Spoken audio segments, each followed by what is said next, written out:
at Fenway. Gio Gonzalez faces off with Wade Miley.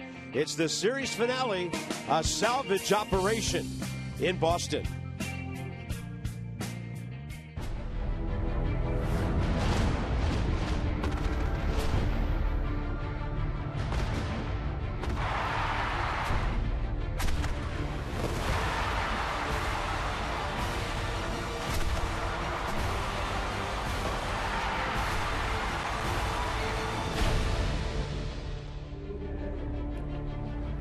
Nationals have lost 6 of their first 8 games. Red Sox have won 6 of their first 8. Hey, it's time to shine in the sun. It's a beautiful day at Fenway. A little breezy, a little cool, but a good one to grab as the Nats get ready to come home for a 7-game homestand against the Phillies and the Red Sox. It's not only the errors, FP, it's the timing of the errors. The Nats have made 9. The Yankees, the only team in baseball with more. But the timing has been brutal in terms of giving up 10 unearned runs. It is. It's losing in baseball games right now, and it's just not that hard. This is an easy game if you let it be easy. You throw the ball, you hit the ball, you catch the ball. But right now, these guys are in such a funk, it just seems like whatever can go wrong is going wrong, and it's at the worst time. So, I mean, how do you fix it? I don't know. Maybe a 9 versus 1 mentality. That's what defense is in baseball. It's 9 guys versus the hitter. And I think if you go about it like that, and just don't think I have to make this play individually and press, maybe it makes it easier, but it's got to change. They're not going to win the division playing defense like they're playing right now. Yankees have made 11. The Nats have made 9. The 10 unearned runs have cost Washington at least 3 or 4 games, and the fielding percentage, that's something that'll work its way out as the season goes on. Lefty matchup today, Gio and Wade Miley. One guy works really fast. Gio a little slower than Miley, but he's one of the fastest in all of baseball. Yeah, Wade Miley, 17 seconds between pitches, so don't blink at home. He works fast. And for Gio Gonzalez, I loved his first outing against the Phillies. He was pounding the strike zone with his fastball. He had his curveball back, so maybe he's the stopper today, the lefty, Gio Gonzalez. Yeah, it's all about the lefties today. Gio, 3-1 career against the Red Sox. Miley 1-2 against the Nats, but a solid ERA of 2.03.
It's a brilliant day in Boston.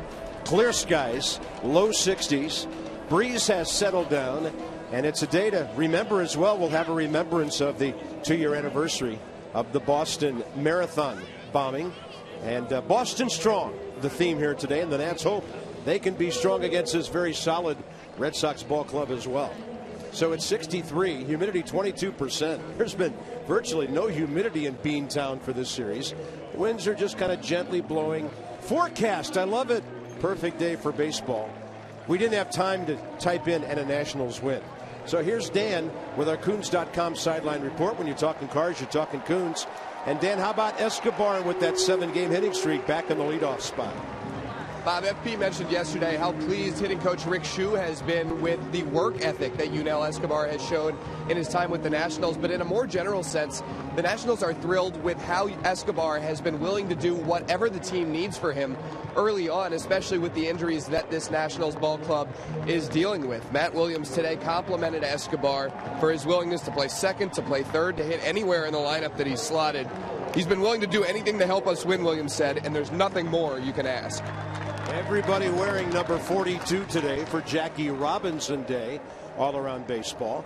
The Nats are hitting a .197, tied with Houston for the lowest average in the major leagues. Ryan Zimmerman has had some success against the lefty Wade Miley. 3 RBIs, 4 for 7.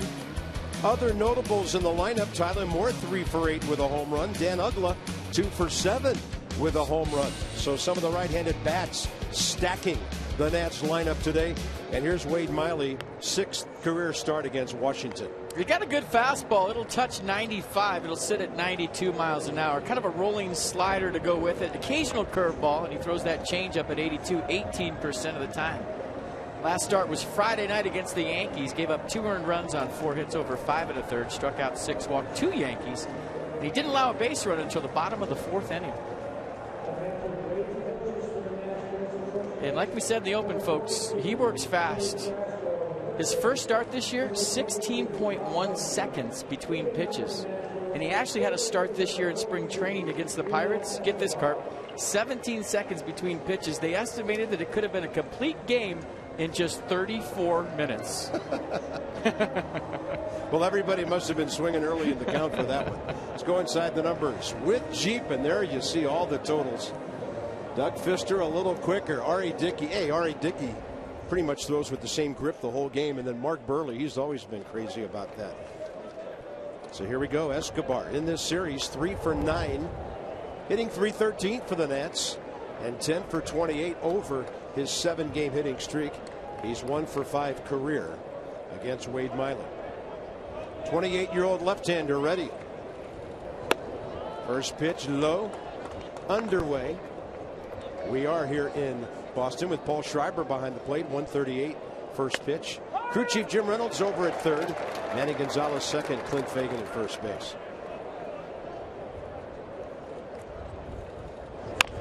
Escobar pulls it. That's fair all the way down there until it got to the bag. And then it made a bit of a left turn, but Brock Holt is going to play that ball anyway. So the defense for the Sox real quick behind Wade Miley. Ramirez, Betts, Victorino the outfield. Bogarts, Holt left side. Pedroia, Craig right side. And our old friend Sandy Leon behind the plate. Had 3 hits against the Nats on Monday.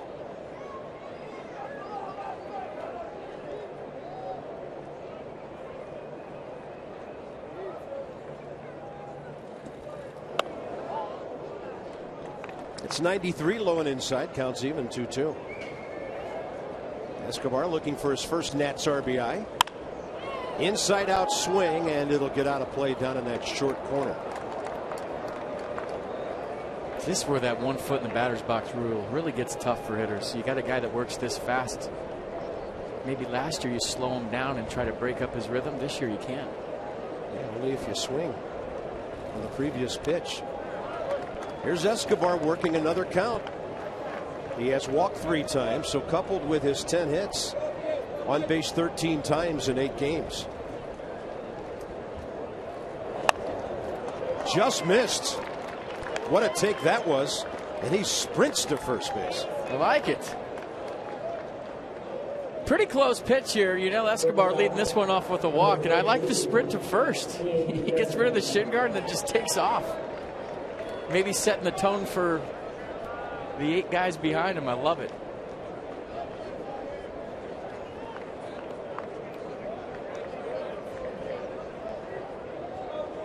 In Desmond's bat came alive last night. He's hitting second today. Then he rifles one off to the right side. 3 for 8 in the series with 3 RBIs. All of that coming last night. Miley's worked him over a bit. 0 for 5 is Ian against this crafty left-hander who went 8-12 for the Diamondbacks last year, but as recently as 2012 he was a 16-game winner. Way inside.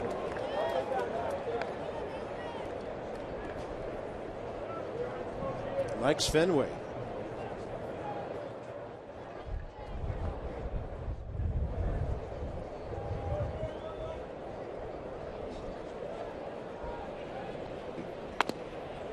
Inside.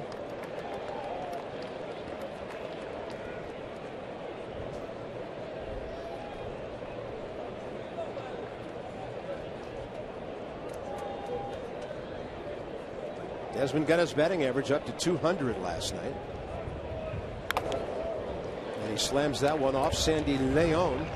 It counts 2 balls, 2 strikes. Yeah, after the game last night, Ian once again standing in front of his locker, like the professional that he is, answering the questions about the air. And he said, I mean, his voice was, you could barely hear it. He's just distraught at this point, saying, I don't know what else to do.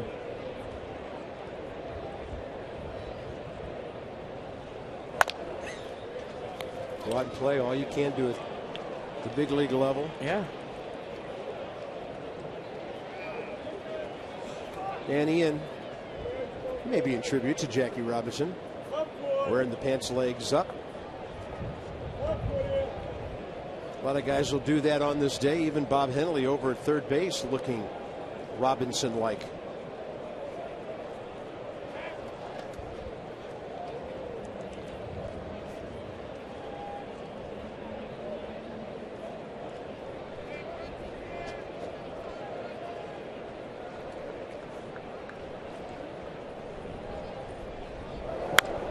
Desmond getting his rips. Well, Matt Williams wanted to put him in the number 2 hole today. Just kind of sandwich him between Escobar and Jason Worth, thinking he might get some better pitches to hit.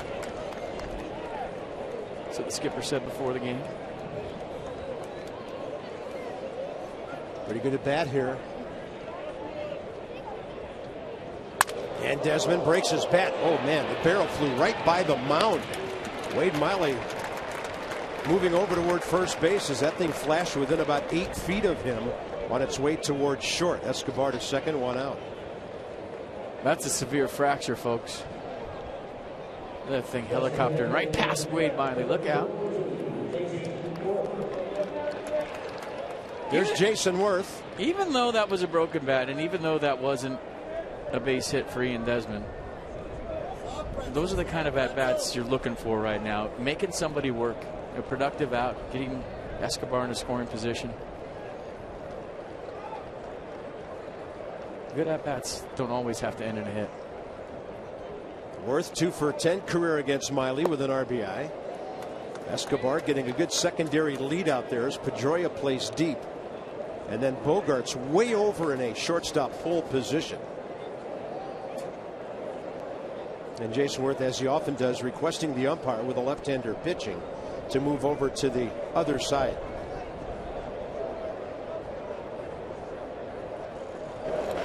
In the dirt, and a good stop by Sandy Leon. Keeping Yunel Escobar at second base.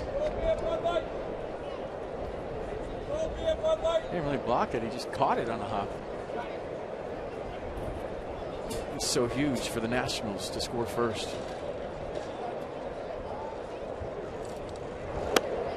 Fastball away. Now Jason Worth a little more adventurous on 3-0 than say a Ryan Zimmerman. Yeah, I don't know if he's feeling 3-0 yet. We'll see. Might have swung at a 3-0 pitch last night. I don't know if he's there yet. He got hit with a 3-0 pitch. And so he looks at another fastball there. Now it's, what do you say, all systems go? Sure. Early in the ball game, runner in scoring position. Swing hard in case you hit it. Harper on deck. And with that in mind, Wade Miley pulled the string on him, 83 on the changeup.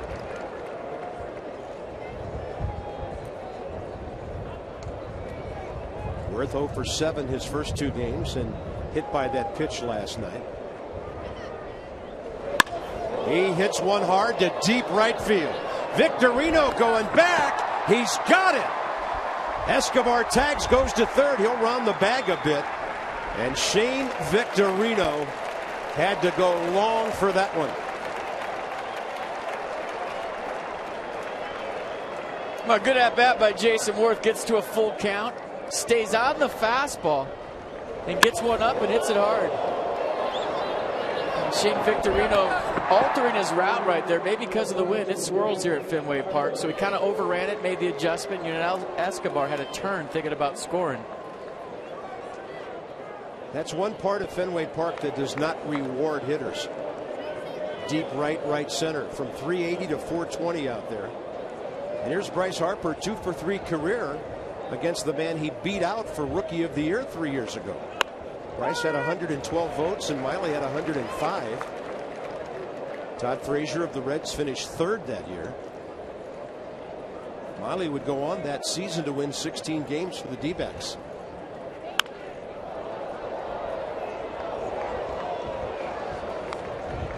Look how crazy right field is as we show you the dimensions. Pesky's pull 302, but then it gets crazy deep.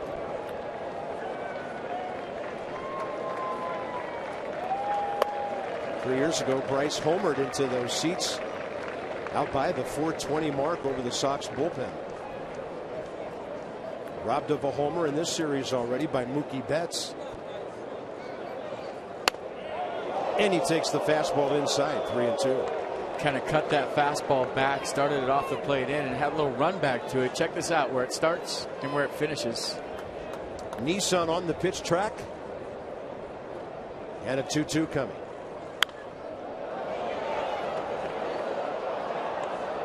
It's a good foul ball, tough pitch. They have struck him out 5 times in this series. Bryce 14 Ks and 32 at bats.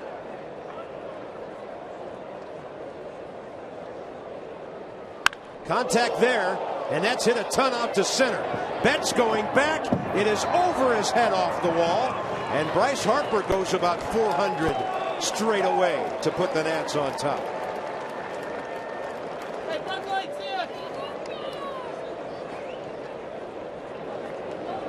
First double of the year for Bryce Harper, and if Mookie Betts caught that one, I was going to jump out of the booth. The pitch before sets this up. Watch this pitch by Wade Miley. Nasty pitch on the black. Bryce Harper flicks it away. What's that do? It buys him another chance. Miley hangs the next one, and listen to the sound. I mean, I thought that ball had a chance to get out of here. Wind kind of blowing in a little bit from center field, but Bryce Harper with a big 2-out knock to put his team ahead 1-0, and there goes the no-hitter. As Ryan Zimmerman has mentioned, good success against Miley, 4 for 7, 3 RBIs. It's a 17-foot wall out there. Anything to the right of the Green Monster really works against power hitters here. But just the fact that he fouled off a borderline pitch, bought himself another chance, and cashed in. That's big league hitting, folks. 84 changeup, foul tipped. Leadoff walk comes back to haunt the Red Sox.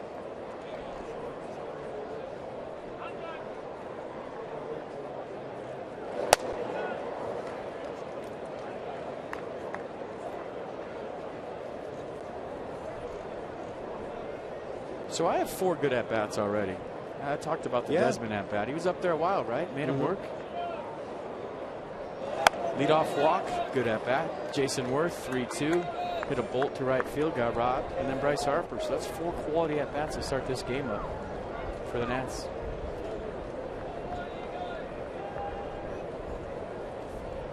.30 pitches already. Just over half of them strikes. Zimmerman hits one hard to right. Victorino after this, and he just can't reach it. Rattles around in the corner. Ryan Zimmerman's going to at least third base. The Nationals lead 2-0 as they are putting on some kind of first inning display here. make that 5 good at-bats, and I'm going to go out on a limb and say number 42 can really hit. Ryan Zimmerman going the other way, and that was tailing away from Victorino, and you saw the glasses light up. He's dealing with wind, sun, inside-out spin on that baseball. And then watch Ryan go. The line is moving, 2-0 Nats. Some good at-bats here early. Ryan Zimmerman, 19th career triple on his first of the year, his 4th RBI. And next up for Wade Miley, a test with Wilson Ramos after a visit from Juan Nieves, the Red Sox pitching coach.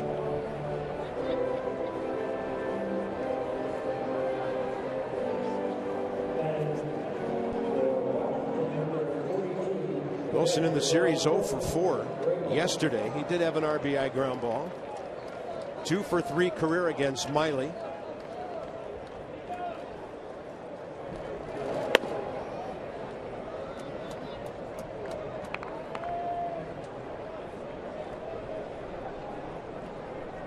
Not one batter in this inning has pulled the ball against this lefty. It's either been up the middle or the other way. There's Ramos with a 2-hopper to Pedroia. The Nats will take a leadoff walk, and then with 2 outs, a Harper double, a Zimmerman triple, 2 on the board early.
In you and by Ocean City, Maryland. Put your vacation days to good use in Ocean City, Maryland. Book now at OCOcean.com. Fittingly, right field corner, the Ted Williams statue outside Fenway Park. Here's their lineup. Dustin Pedroia after Mookie Betts. Those guys in this series have combined 6 for 16 with 8 RBIs, and they've been on base 9 times, those two. David Ortiz getting a day off. Pablo Sandoval could hit today, even though his foot is sore from being hit yesterday, but he is available, though not in the lineup. And here's Gio, 7th career start against the Sox. Fastball 92, curveball 78, changeup 83. Took the 4-1 loss on the 10th at Philly despite pitching well. I thought he had a good game. Left with the bases loaded, 1 out. Bullpen couldn't pick him up. He allowed 3 earned runs on 5 hits, struck out 4, walked 4. That was in 6 1/3 innings of work through 95 pitches. Did a really nice job of throwing the off speed early for strikes, keeping hitters off his fastball. In this series, Mookie Betts 3 for 9. Facing Gio for the first time. He has a homer, 6 RBIs. Honestly, I don't remember the Nats getting him out 6 times, but I guess they have. He's also walked, played spectacular center field. Who's hot? From American Standard. There are the numbers. Celebrate the season with the American Standard All-Star Sales Event. Visit MidAtlanticComfort.com for amazing rebate and financing opportunities. Hard hit, base hit.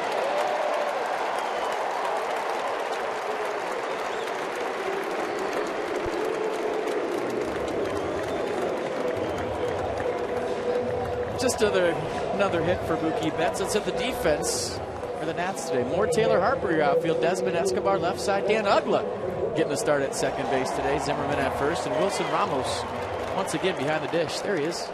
Tyler Moore in left. Yeah, they'll bat together next inning with Taylor behind him. At the same time? No, just one after the other. All right. In fact, as I mentioned earlier, both of them have had success against Wade Miley. Here's Pedroia. 2 for 13 career against Gio with a home run.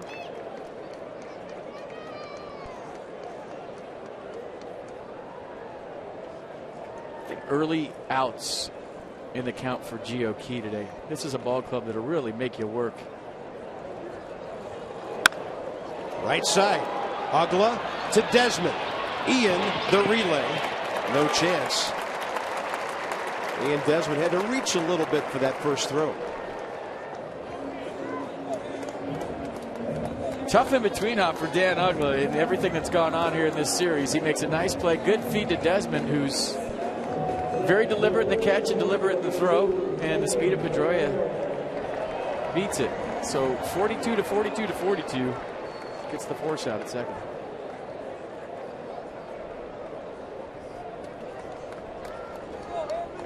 Hanley Ramirez on base 4 times in this series. He's had just 1 hit. 2 walks, hit by a pitch. Good trade of runners right there for the Nats. Yeah. Ramos keeps it close.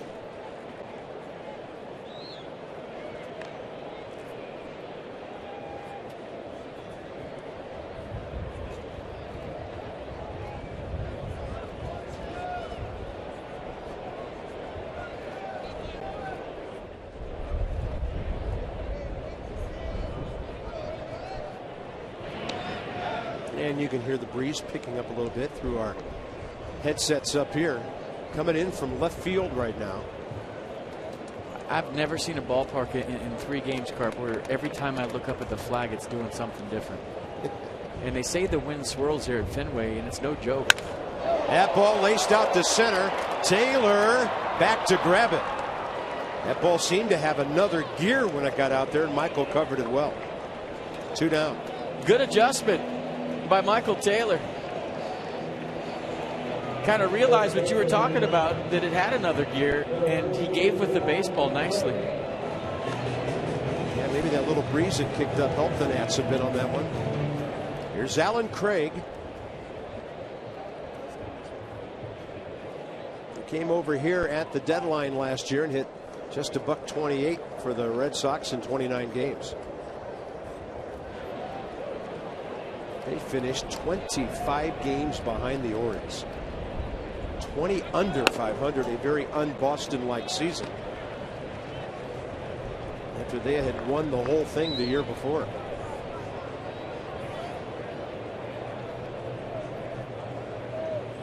Greg on the season 1 for 8. But 3 for 7 against Gio. He throws the fastball at 92 in there to even things up. I often wondered as a player where the motivation would be the following year after winning it all.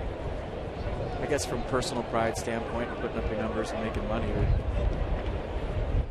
would seem like it'd be hard to be motivated. Well, and you've talked about this, and I think it's a valid point regarding the Giants. You're playing an extra month of baseball after most of the teams are home. And that's got to take a bit of a toll as well on everybody. And then you're partying for a month after that. Oh, so that's it. Silly me, I thought it was the games. No, I think that's what really takes it out of you. Yeah, I think too much rubber chicken that winter after the World Series could be really damaging. Upstairs, 2-2. But I mean, this thing by the Giants is one of the most interesting things I've ever seen in baseball. Winning 3 times, and the 2 years that come in between those even numbered seasons, they've just been very mediocre. They just know how to play in October. Yeah. In my opinion, they were the worst team in the playoffs last year when it started. And I think there's some people in Northern California that'll tell you that, but they know how to play in October. They had a couple of rings in their lockers already, and they were loose and relaxed and played well.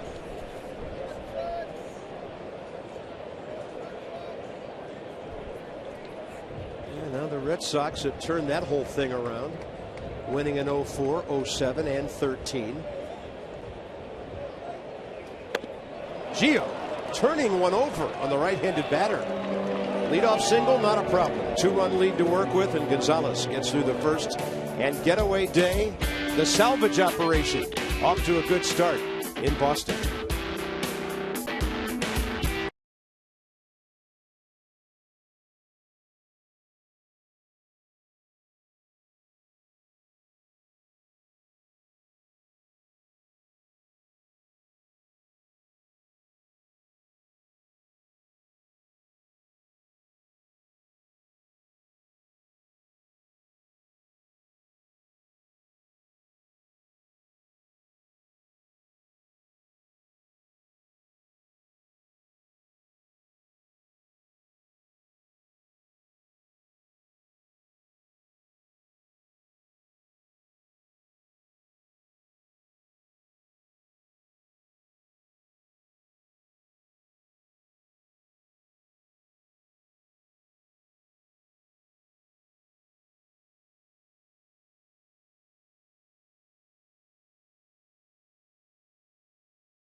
So we're going to go back to the first. Jason Worth with a good at-bat. Shane Victorino robbing him of extra bases. And then Hoppa with a double high off the wall in center field. And Ryan Zimmerman using the whole ballpark as well. Shane Victorino ran a half a mile in the first inning.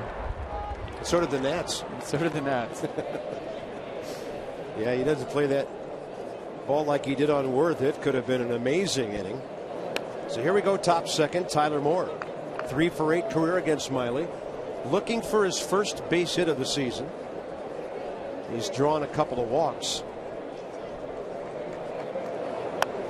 And that off-speed pitch stays upstairs, 2-0. Great count in this ballpark for a right-handed hitter against a left-handed pitcher. Big gap in left center. And Tyler takes the fastball, 91. Yeah. If I only played 3 games in this ballpark a year, I'd get on the plate and just try to hook everything. You know how you said don't worry about the monster, don't get in pull mode here? Forget that. For 3 games? Yeah. If you played 81 here, that could be detrimental to your swing. But if you played 3, why not just get right on the plate and hook everything and play pepper with that huge wall and left? Or at least try.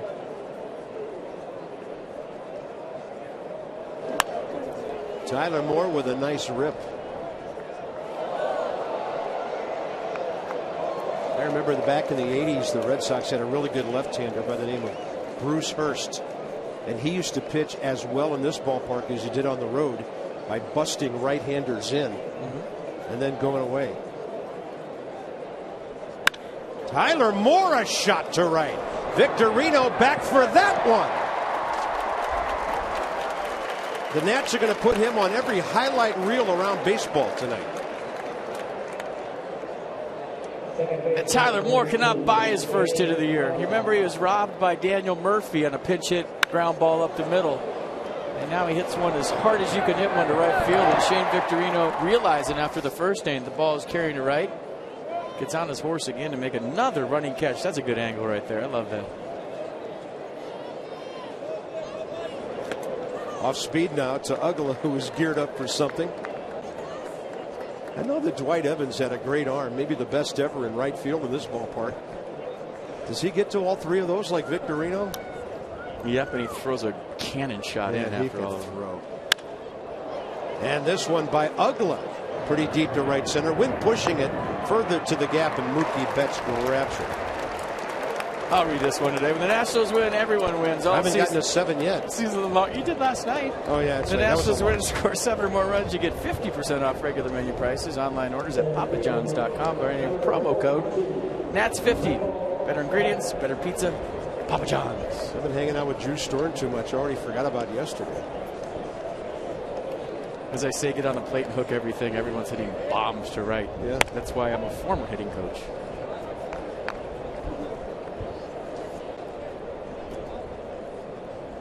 Michael A. Taylor, 3 RBIs on a couple of hits in this series and a stolen base.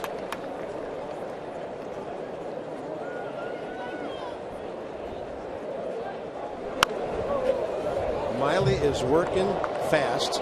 The Nats are being aggressive.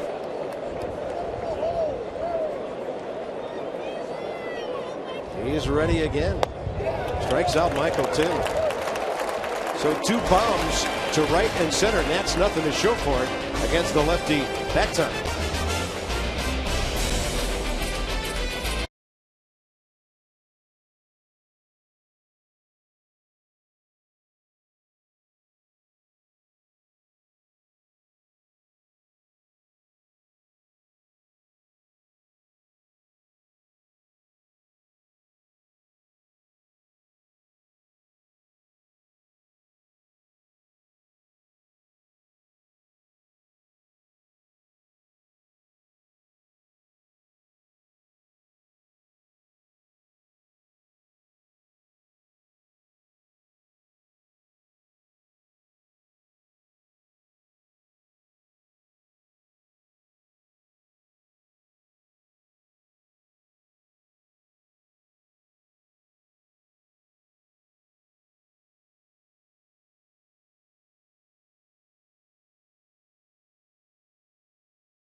To face Mike Napoli. Washington, D.C. Nationals Park will host the 2018 Major League Baseball All-Star Game, and Bryce Harper is going to hold that sign for 3 more years. Want to be part of this once-in-a-lifetime experience? Get first priority for tickets. Become a 2015 full-season plan holder. For details, visit nationals.com/DCN18. We like it too, Bryce. Absolutely.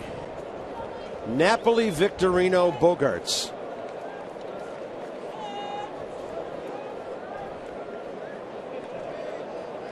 Napoli DHing today. He's off to a 3 for 28 start.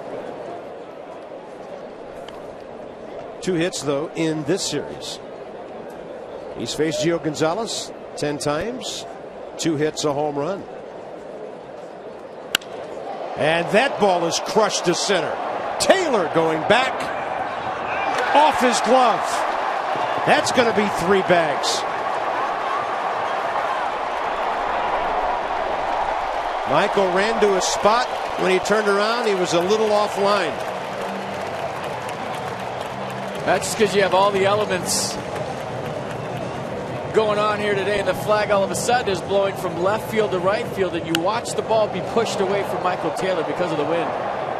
He sees it, then looks back, and it's not where he's at. You see him take his eyes off the ball. I think it's dangerous in this ballpark. It's a great effort by Michael Taylor. But in a day game, as we saw on opening day here, it's dangerous to take your eyes off the baseball. But with all the configurations out there, you almost have to know where you're at. But with the sun and the wind the way it is, Carp, in the high sky, there's certain days when you just can't take your eyes off the ball because it'll bounce on you and it'll be somewhere where you don't expect it. And they made the right call, ruling that a triple. Tough play. Gio with the breaking ball drops it in to Shane Victorino, who's already prevented the Nats from scoring maybe 2 runs, maybe more. Infield back. All he's got to do is hit a ground ball. He'll do better than that. Red Sox are on the board. It's a 2-1 game.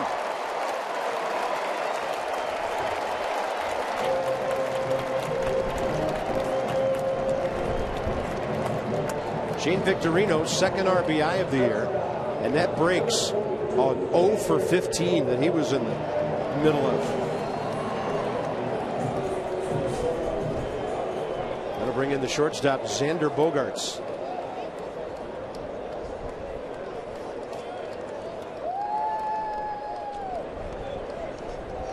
Checked out his knee. He was okay. Back in the lineup today.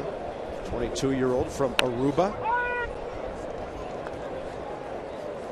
It was like that at Candlestick Park in day games. You, as an outfielder, you couldn't take your eyes off the baseball, because if you look for the fence and look back up, the ball was nowhere near where you just spotted it last before you turned your head, because of the swirling winds, the sun, all those things in play.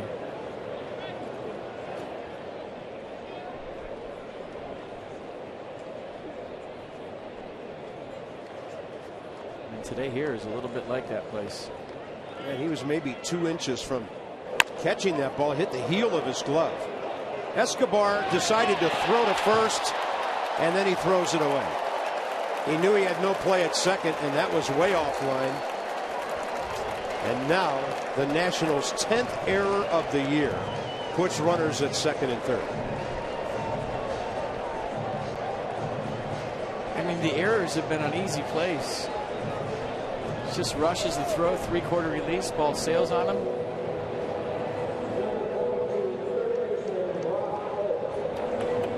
I mean, it's got to be contagious at this point. It's so deep in their heads that I really don't know how you fix it other than sticking your nose in the dirt and making some plays. Escobar's in the baseline between second and third. Everybody else deep on the infield for Brock Holt. Lefty-lefty matchup here.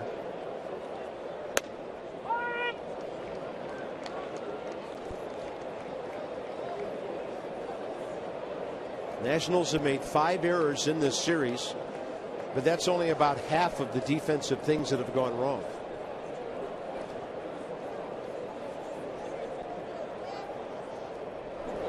You ever golfed with a partner that's just having the worst day ever and it affects your game? Yeah, I've golfed by myself plenty of times. Same principle. No, I know what you're saying. The game can get dragged down.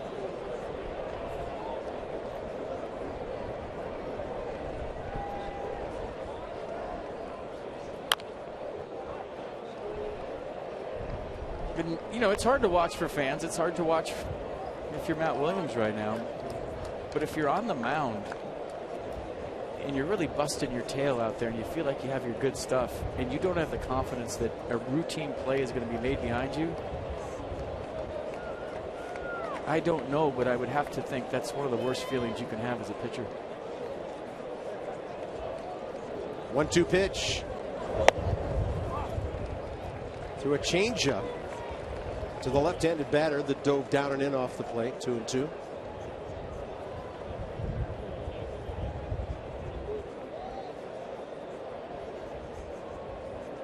Nationals still lead here, but that's in serious jeopardy. Nobody out, second inning.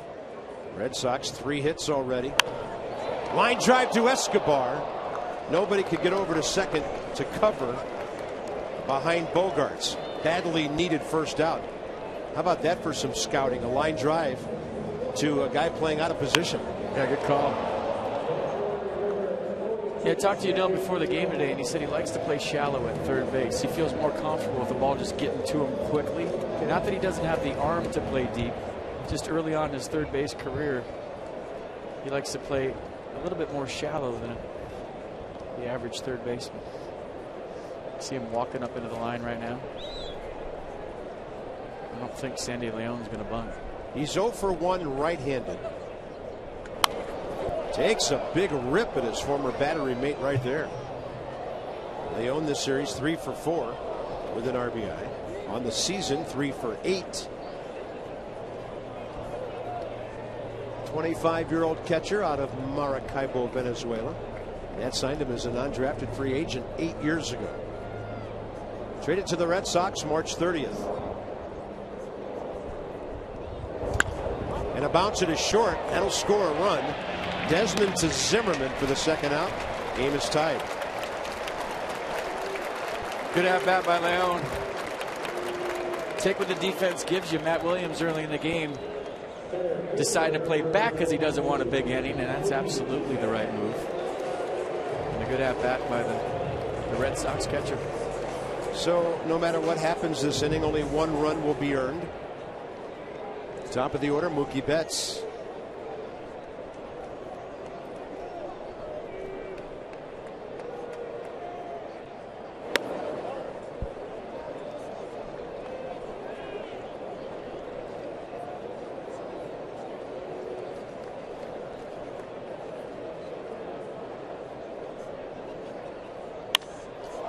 In the air to right.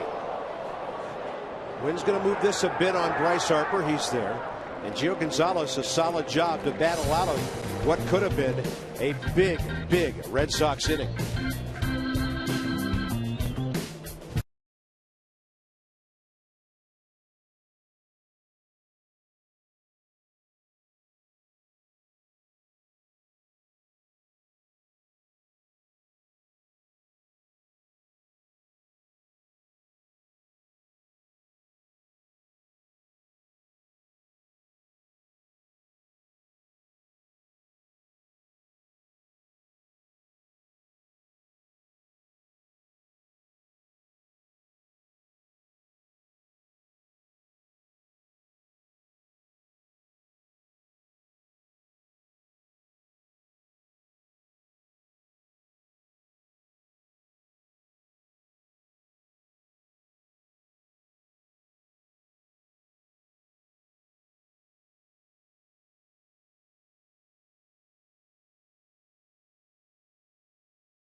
Remember opening day that Michael Taylor and Bryce Harper, focus on Taylor. See how he stops to the left of the screen?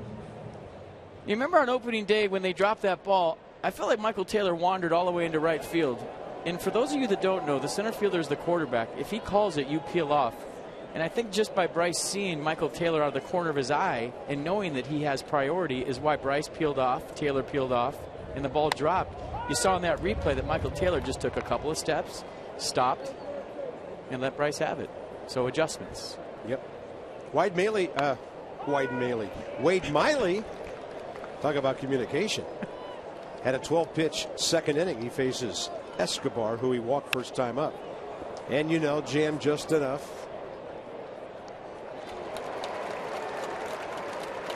While we gather ourselves in the booth, here's Dan. Bob, the Nationals had to make another roster move today involving their bullpen. Craig Stammen lands on the DL with right forearm stiffness. He initially felt discomfort in his forearm on Sunday, felt better Monday after a day off, but the pain worsened during and after yesterday's outing. An MRI pending. That's going to happen tomorrow, and the Nationals will wait for now. Taylor Jordan comes up to give them some innings in the pen. Yeah, thank you, Dan. Craig Stammen, never on the DL until now. And we wish him the best. I imagine when you have that tight forearm, you may have a tendency to think the worst, but we're going to think good thoughts for Craig.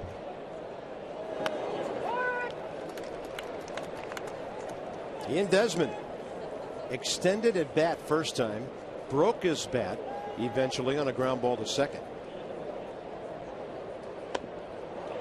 And there's Miley just turning the ball over as he does so well to right-handed batters. Desmond did swing, so he can step out and gather himself. 1 ball, 2 strikes.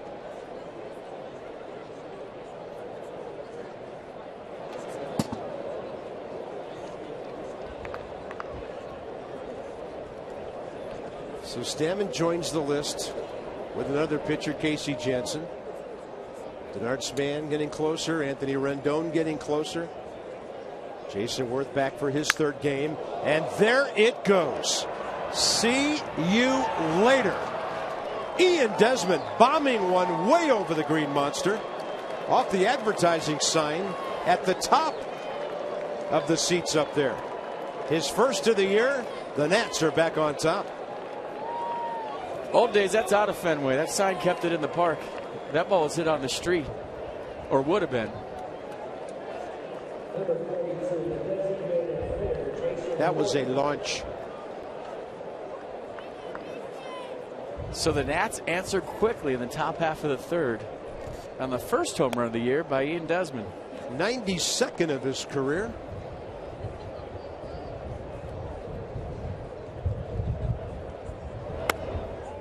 And maybe because he saw so many pitches his first time up, even though he broke his bat on a grounder to second, he had a good game plan going into that at bat and cashed in. Miley gives up his first of the year, 23 all of last year with Arizona. And Jason Worth, the hitter, robbed of a double, maybe a triple by Shane Victorino, first time up. Sounded like he busted his bat, but strong enough to get it through. And Jason Worth has a batting average. He's now 1 for 9. Back to the Desmond blast. So in the third, they're going with my approach. Get on the plate and hook it. Got a little slider down and in right there from Miley. Dropped the barrel of the bat on it. Kept his hands inside. And that's a beautiful sound. Watch where it hits. The insurance sign. That ball was ticketed for a car.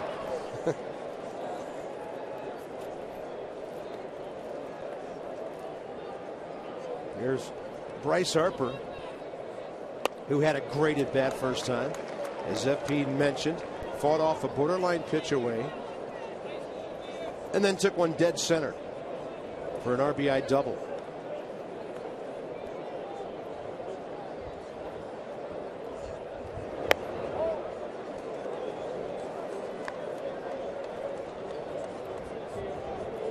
So Bryce now 3 RBIs on the season.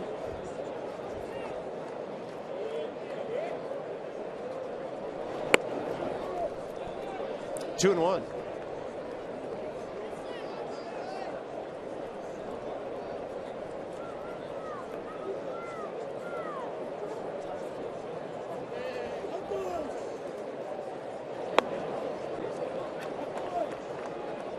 What will he get on a 3-1 count? 1 out. Worth at first.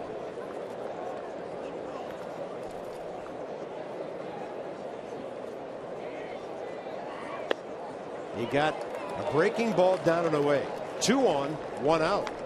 And Bryce Harper continues to have great career numbers against the left-hander Miley.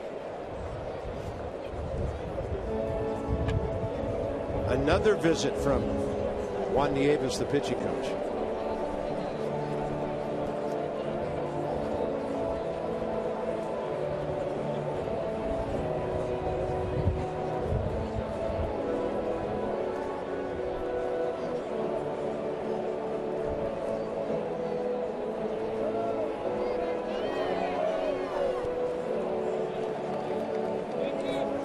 Pitches first inning, 12 in the second inning, and 17 already here in the third, having retired just 1 batter. Just the approach, the quality of the at-bats. We talked about it first time around. It's happening again the second time around. Even the outs, Dan Ugla, Tyler Moore, deep fly balls. Good game plan by Nats hitters today. First time up, they're going the other way. This time they look like they're trying to pull a little bit more. Figuring, hey, we hit it hard to right last time. He might try us in second time around.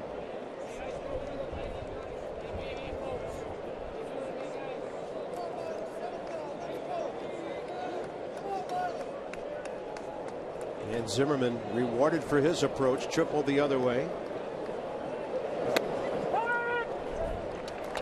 Miley goes off speed to get a strike.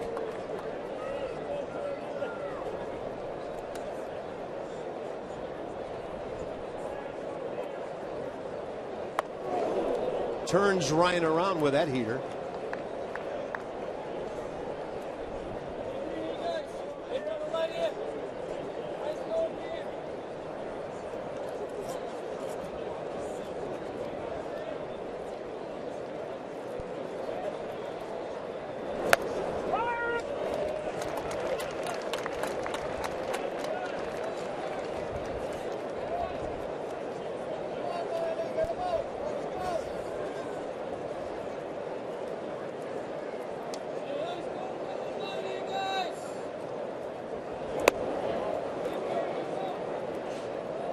Seems some good takes here. Disciplined at bats. They're seeing him big. Well, Bob Henley ready to direct some traffic from that third base coach's box. Zimmerman takes it low. 3-2. Just walked a batter, but that doesn't mean you're getting a fastball from this guy. I'm looking for a heater here. I hope he throws him one.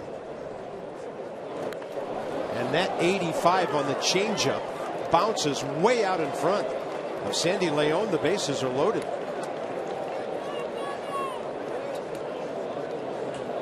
Wilson Ramos now. The chance to get the Nats that crooked number lead back. On my scorecard, there's been 14 hitters in this game. I have 11 of the 14 with quality at bats. QAB, I like the stat. Yeah, and I'm the judge and jury for that. It's all right.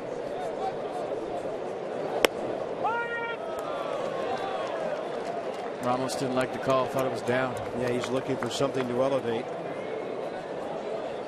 Let's all take a look at it again. Not a bad Nice pitch. call for a guy who's struggling. Mercedes on the pitch track. Paul Schreiber gave it to him. Ramos foul tipping 93 in the count, so 2. It's a big at bat. Got to pick up some of those guys you see all over your screen.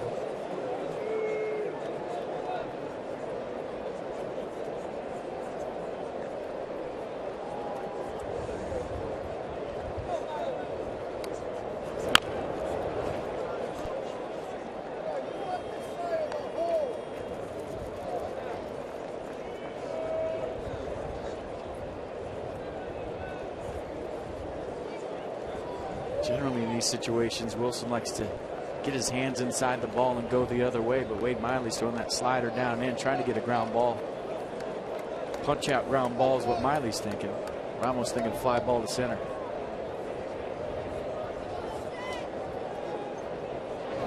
That's up and in. Well, we'll see if he's trying to set up the changeup down and away to get a grounder to the other side, or a roll over to short.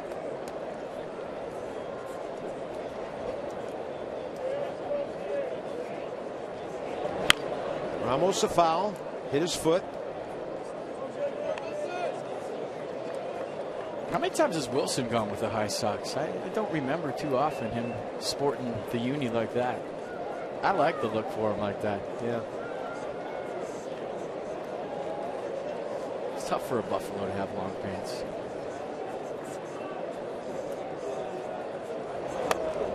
High and tight.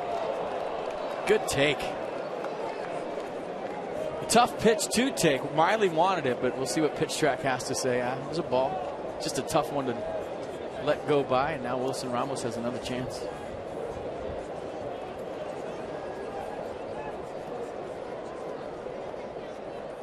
Wilson Ramos to the corner. Hooks it. Fair ball. 2 runs are in. Zimmerman heading for third.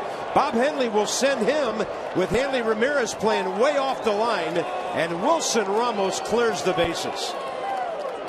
The Nats lead 6-2. What an at-bat by the Buffalo. Fouled off some tough pitches just like Bryce Harper did. His first time up, then finally gets one elevated down in the corner and clears the bases. Miley done after 2 1/3, as the Nats have just hit liner after liner around this ballpark. 12 of the 15 batters he faced, Nats had good at-bats. 6 runs on 5 hits already, and this call to the bullpen is packaged by the UPS Store, your one-stop shop for all your small business needs. Let us handle your mailbox service needs. We love logistics.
And it's a pitcher they know pretty well, Anthony Varvaro.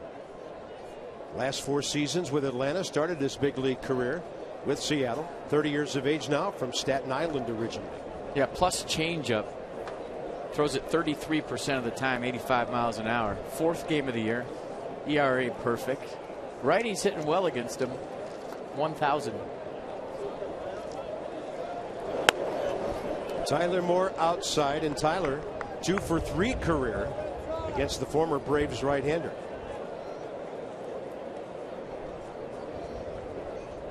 He got to be feeling good today. Nobody takes it worse than a hitting coach when his team is struggling. And Rick Shue been working as hard as anybody with these guys, and he's got to be feeling good about last night and today. Breaking ball rolls in there.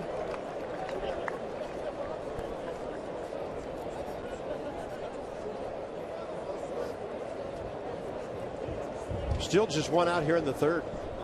The Nats have driven in 4 here, with Desmond's 1-out homer getting it started.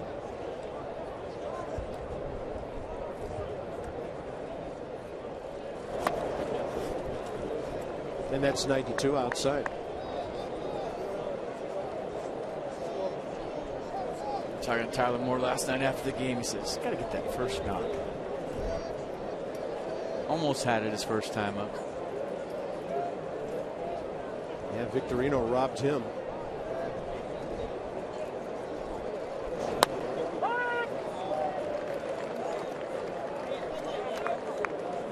Counts even, 2-2.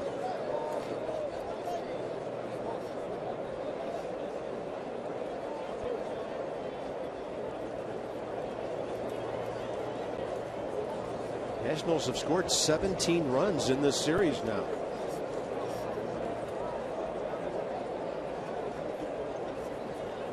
Tyler Moore will pull it foul. They came to town having scored only 13 in their first 6 games.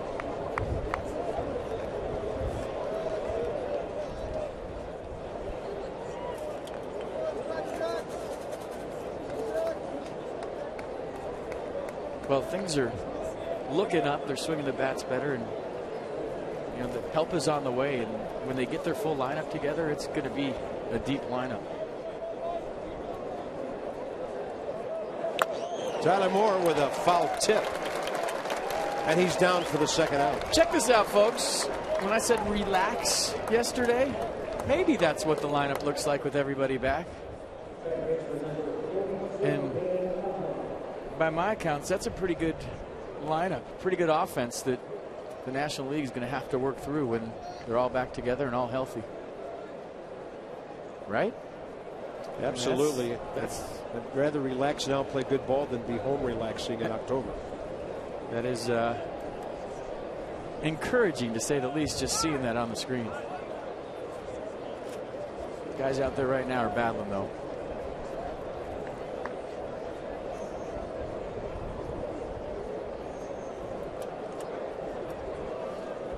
Ugla fly ball to center first time.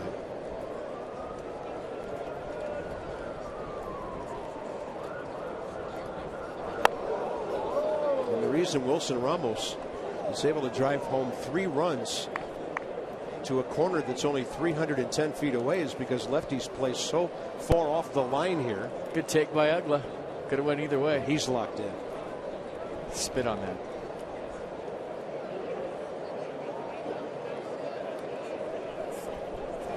Ugla to the corner. That'll bring home Wilson Ramos. Dan Ugla will check in with his first Nationals RBI on his 3rd base hit. It's now 7-2. That'll close the book on Wade Miley. And he's been having good at-bats, too.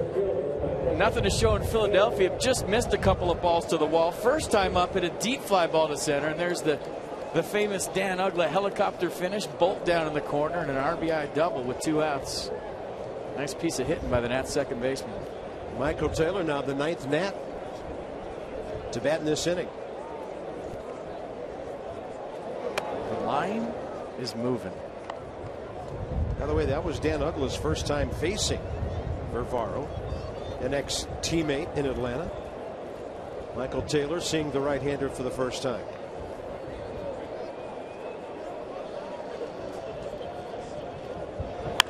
Taylor to the green monster, hooking away from Hanley Ramirez.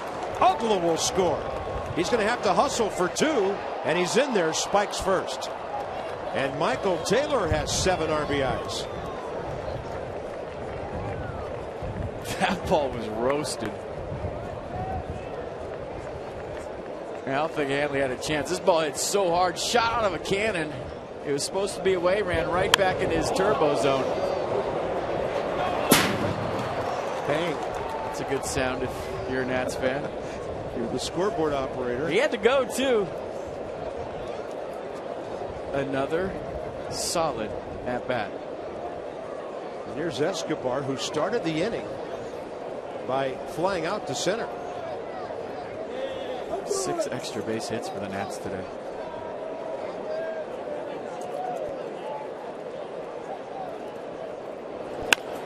They're going up hacking.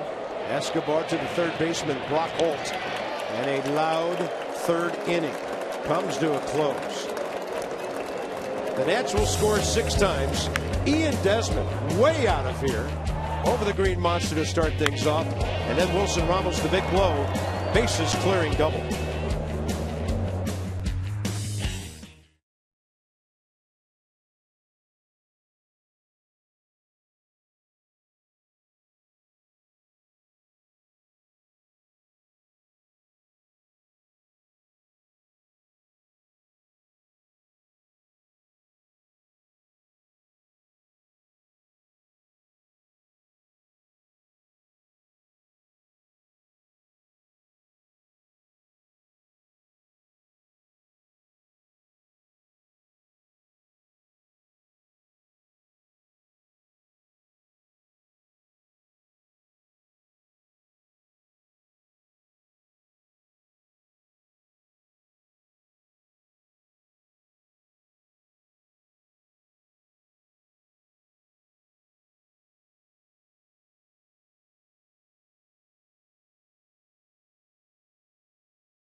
Memories of that day are still pretty vivid for Jose Lobaton.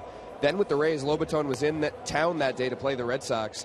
News of the bombings broke just after the game when Lobaton was on the Rays team bus to the airport. He remembers seeing people hurriedly running around on the street and then finding out that the bombs had exploded very close to the Rays team hotel. Lobaton told me the bus ride was silent. Players realizing even early on just how much damage had been done. Lobaton still remembers that day. People here in Boston still obviously remember that day, and they're honoring everyone affected by it today here at the ballpark. Yeah, we're about 9 minutes away from that observance. Thank you, Dan. They will not interrupt an at-bat with the ceremony, but as soon as an out is made at or after 2:49 Eastern Time, the ball game will be stopped.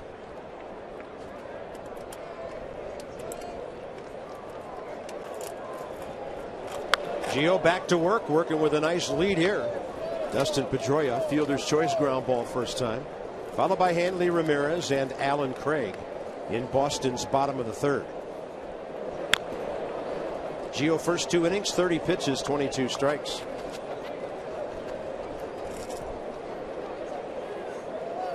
Is a lot of offense a good way to relax? Offense is cool. If you let in 2, drive in 3. It's that simple.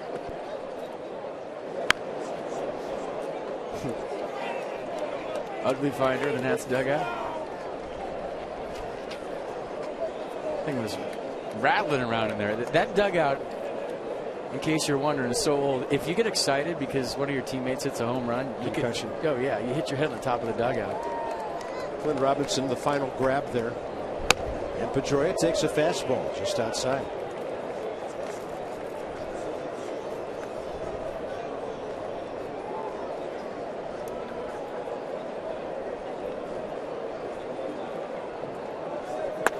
Did he go? Looked like it. He's punched out by Clint Fagan at first. Gio, second K of the day. Can't believe it. Joey can't believe it. Let's check it out from the side. Ooh. Nats might have caught a break.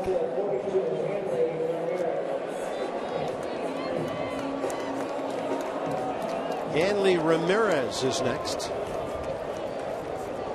Yeah, I think those dugouts were made when everybody in baseball was 5'2" and a half.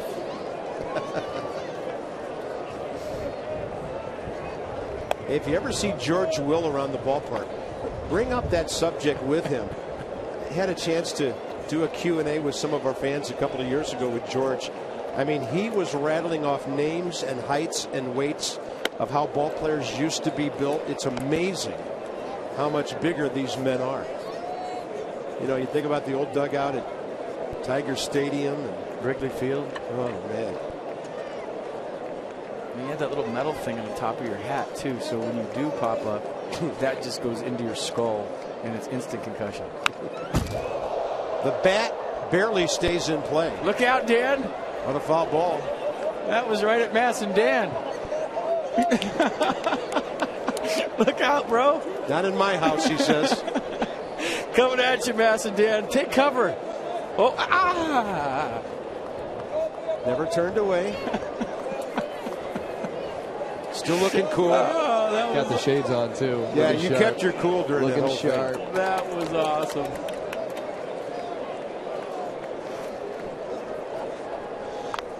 And a check swing.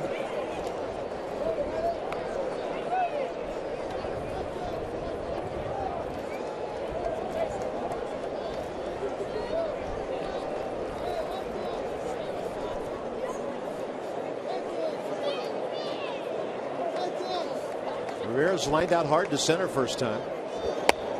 And Gio just trying to nibble a little bit. Outer edge away.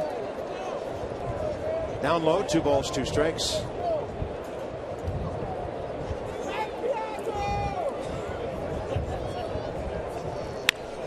To the left side for Escobar. Right on target to Zimmerman, 2 down. Treat your clients, employees, friends, family, loved ones, distant relatives, whoever you want to an amazing outing at Nats Park this season. New for 2015. Some brand new fan experiences are included with your group outing, like watching batting practice from the dugout or holding the finish line for the Geico President's Race. Call 202-675-NATS or visit nationals.com/groups. Here's Alan Craig, Gio's first strikeout victim, ending the first inning. Big, strong right-handed batter. They tried to jam him there.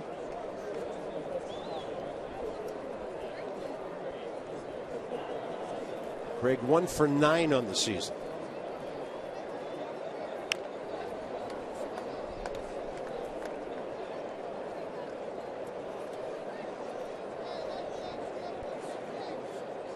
He's got a good seat.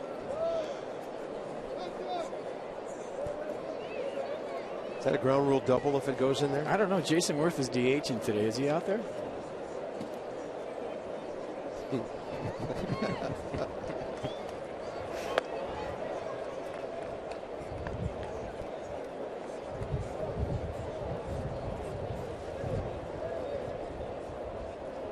I just wonder if they have a contingency plan to slip a panel in there real quickly if the ball's headed their way.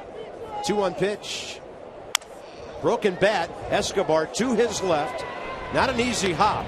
And a 1-2-3 for Gio Gonzalez, being a good front runner with a nice lead. Honda with our do-ups for the 4th inning. It'll be Ian Desmond who's homered and has 4 RBIs in this series.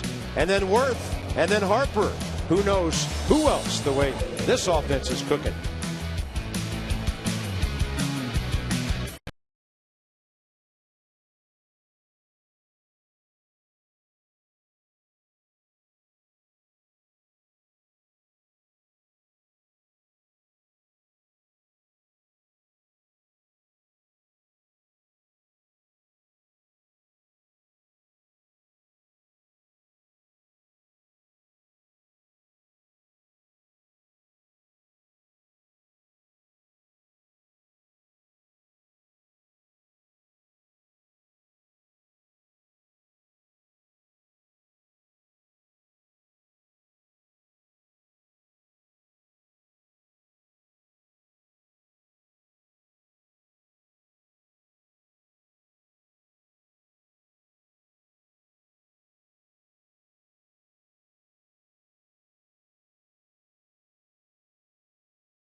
coming up.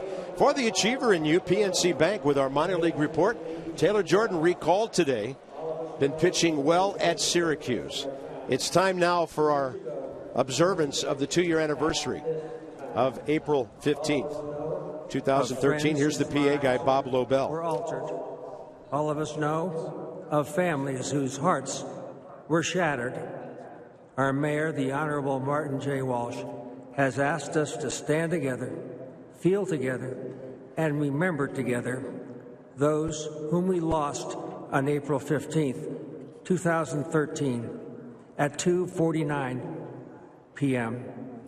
As we do, we remember Crystal Campbell of Medford, Massachusetts, Lingzi Liu, a Boston University graduate student from China, and 8-year-old Martin Richard of Dorchester. We, of course, also remember Officer Sean Collier, killed 3 days later. Let us remember them now. All right, pause for 1.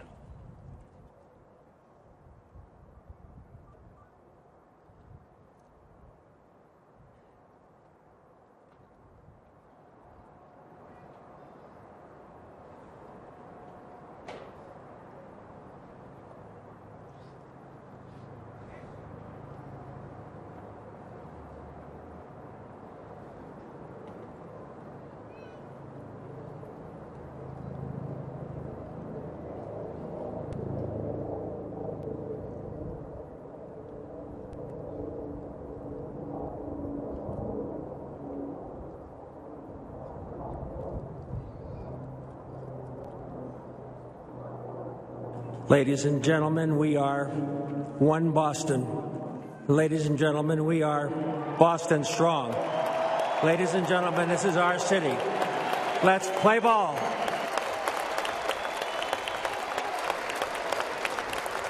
Well said.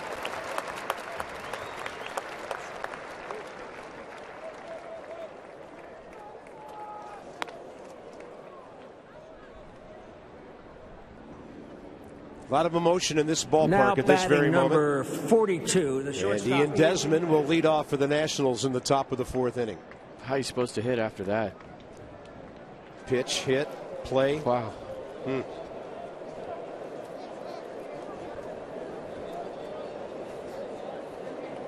Let's go, Big Gibson.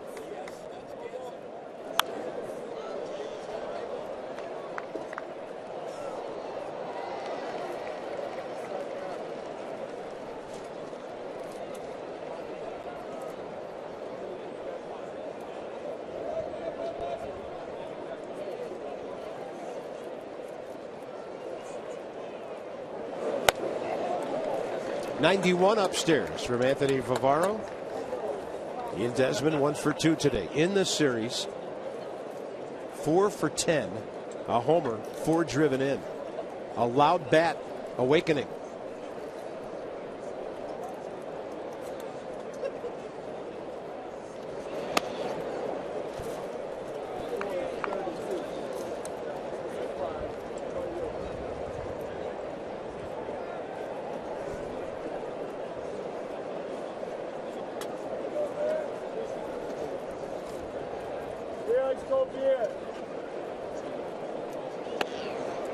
And a good take.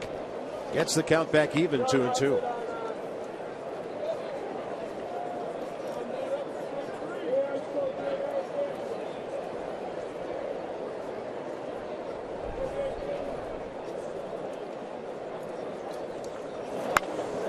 Right off the end of the bat to the right side. Took Ian a while to get out of the box after that swing.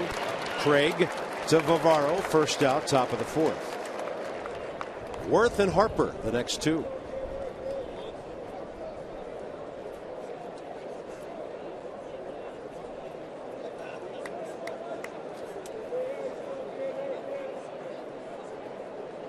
Oh, Jason Worth, a couple of good at-bats here today. Very easily could be 2 for 2 with an extra base hit. Yeah, hit the ball a ton, Rob. Then he breaks his bat and gets a single. Although that ball was sharply hit, too.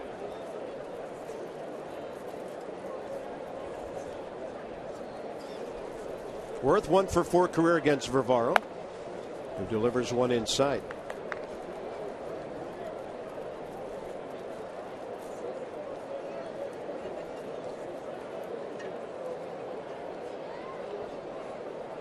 Nationals have put a 6 on the board for the second time in this series as far as individual innings go.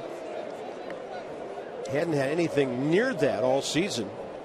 Largest inning, a couple of them were 2 runs and 6 in the 5th last night, 6 in the 3rd today.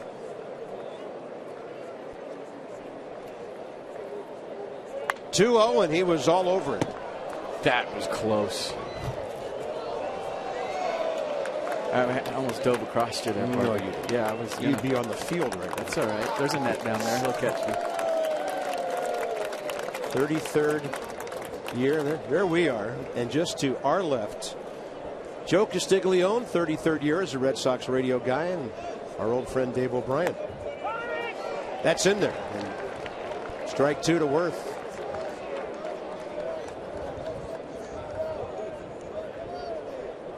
That thing had a little mustard on it. That was hot. That wasn't like the lollipop I got 2-3 years ago. That was incoming. Yeah, that was. I almost hollered Bolter, Bolter on the night landing on that one. Had a little hair on it. Worth to the left side. Brock Holt. 2 down. That'll bring in Bryce Harper, who's had a good day with a double that drove in a run. 2 runs scored, a walk. Good to see some of these RBI totals moving upward. Desmond his 4th. Harper his 3rd. Zimmerman his 4th. Ramos 5th, 6th, and 7th. And Dan Uggla got his 1st. Taylor his 7th. Contributions from the top to the bottom of the lineup.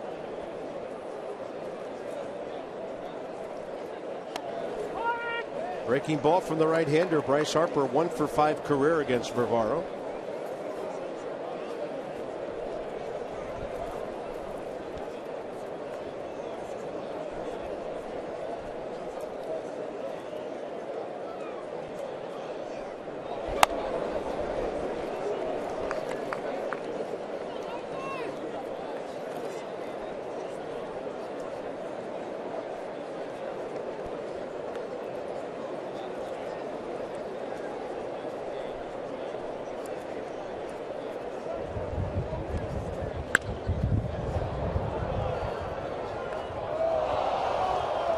Tex Masson's word of the day: fitness. To 29292 for your chance to win a meet and greet with Matt Williams. That's presented by Care First Blue Cross Blue Shield, who encourages each of us to take that first step towards a healthier and more active lifestyle. Fitness. I just knew it was going to be relaxed. Fitness, Bob. Fitness. Fitness. Story of our lives on the road. And Bryce Harper will take a broken bat single after some of the bad luck he's hit into in this series. So Harper, a perfect day. And the Nationals have their 8th base hit.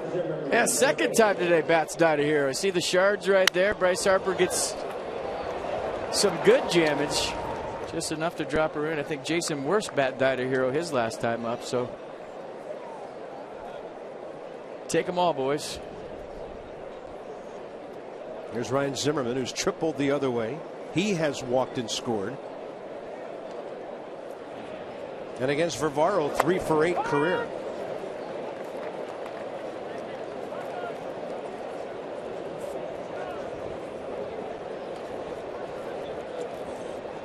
Anthony Varvaro, 61 games for the Braves last year, 62 the year before that. Red Sox got him in a trade for right-handed pitcher Aaron Kurtz in cash December 17th. His last 2 years, ERAs in Atlanta, 2.82, 2.63.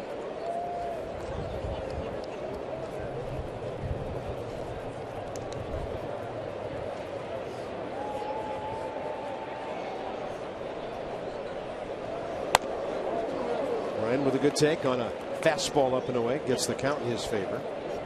One other game in the league this afternoon. Marlins 6-2 at Atlanta. One might be a final by now. They don't have an inning posted. What time they start? 11? They must have started early. Zimmerman to right. This one hanging up for Shane Victorino. The Nationals are gone in the 4th. They've done lots of damage in this game. Now it's back on Gio's shoulders, working with a 6-run lead.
College. On this day in 47, Jackie Robinson made his major league debut playing first base. He would play second. He only played 10 years in the big leagues and had 1,518 hits for the Brooklyn Dodgers. Hit 137 home runs, 734 batted in. He had been with the Kansas City Monarchs of the great Negro Leagues. 6-time All-Star, won a World Series, MVP in 49. Possibly the most exciting player ever to put on spikes. Jackie Robinson, who passed away not far from here, Stamford, Connecticut, south of us here in 1972, way too early at the age of 53. The great Robinson remembered forever in Major League Baseball.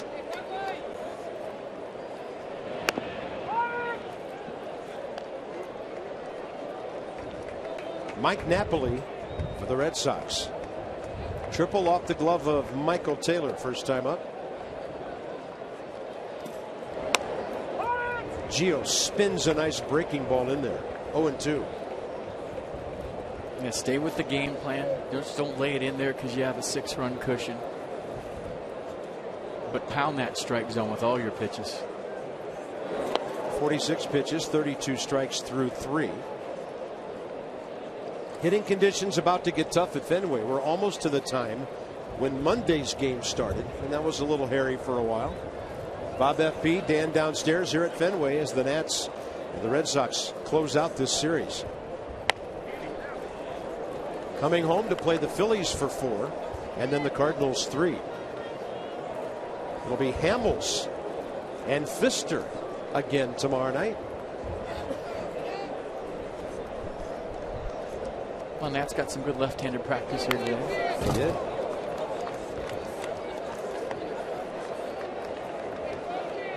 Max Scherzer, Sean O'Sullivan Friday night. Jordan Zimmerman, Aaron Harang, a nemesis last year on Saturday. Strasburg, David Buchanan Sunday. They're mixing it up nice.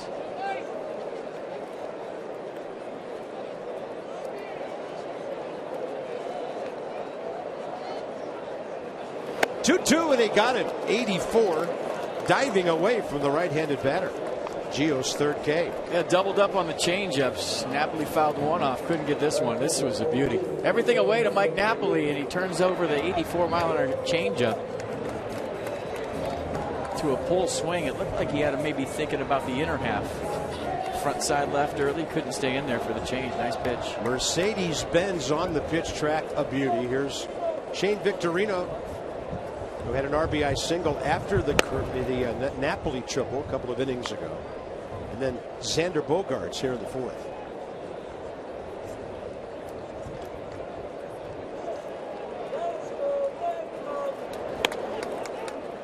Remember last year, Gio featured that changeup as his #1 off-speed pitch. You know, in years prior to that, it was the curveball. But last year,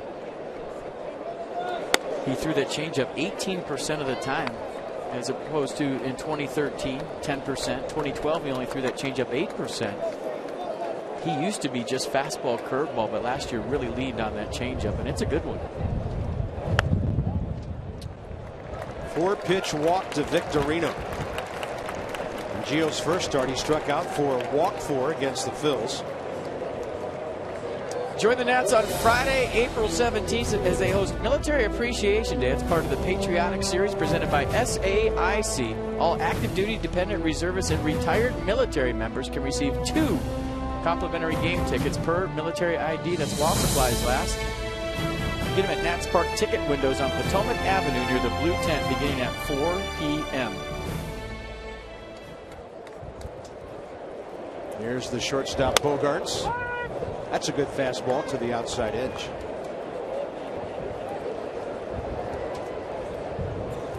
He hit the ball that Yunel Escobar threw away first time up. Helped the Red Sox get their tying run before the Nats exploded for those 6 runs in the top of the third.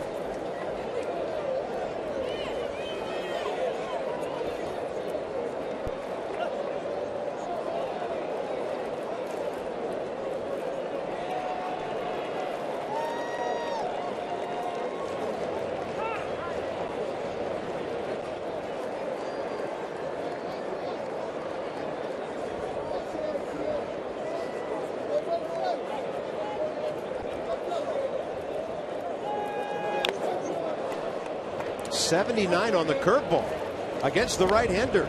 Strikeout number 4. No, nice adjustment by Gio after the 4-pitch walk to Shane Victorino, right back in the strike zone. And watch this curveball, folks. This one's dirty.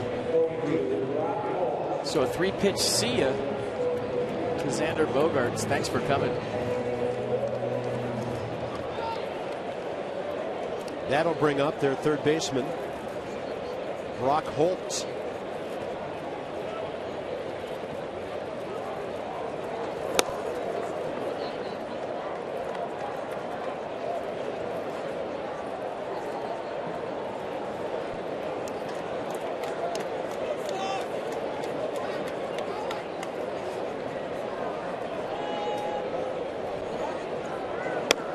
Talked about it his first start. Gio's back to being Gio this year, and I'm talking about off the field.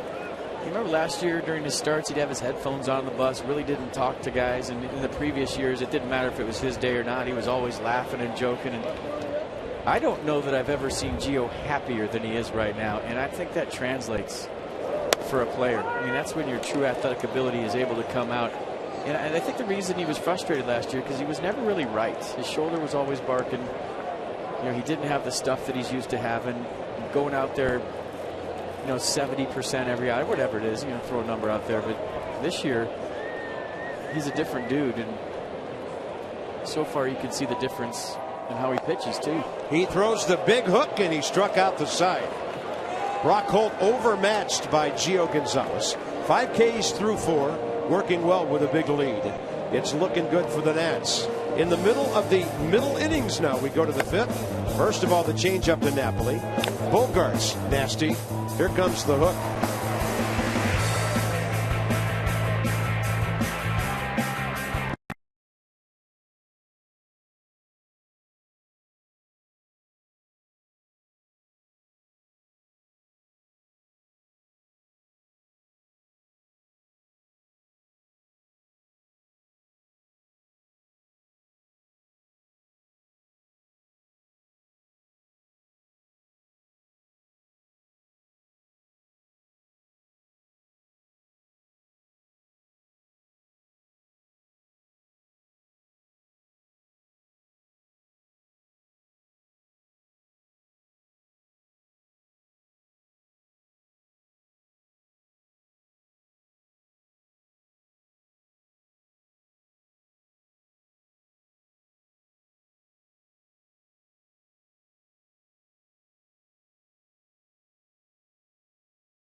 as we head to the top of the 5th inning, and there's been 6 extra base hits today. We're going to show you all of them. Bryce Harper got the party started with a double. Ryan Zimmerman with a triple.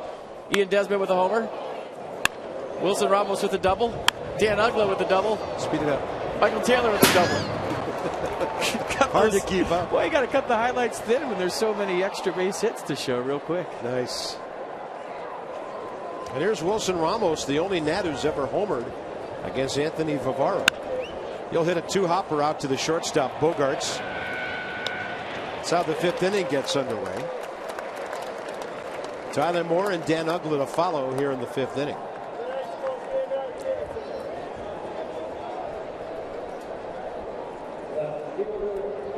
Tyler Moore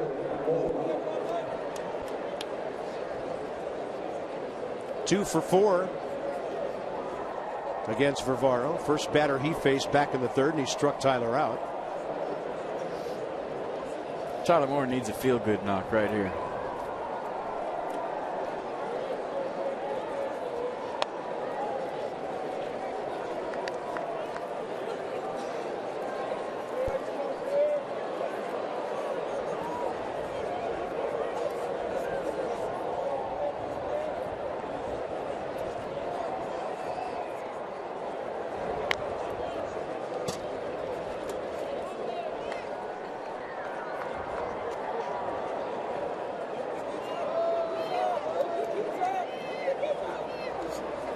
St. John's University product, Anthony Vivaro. Once led the Big East in strikeouts. And was in the top 10 in the NCAA in strikeouts per 9 innings. All-American. And he signed with Seattle in the 12th round. He was a waiver claim by the Braves 4 years ago.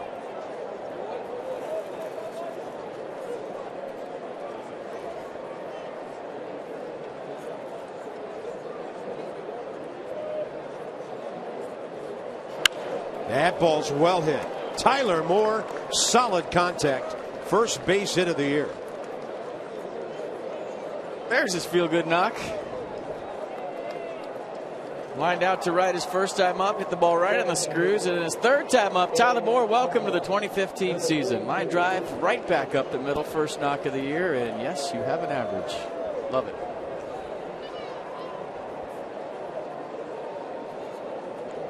Dan Uggla has an RBI.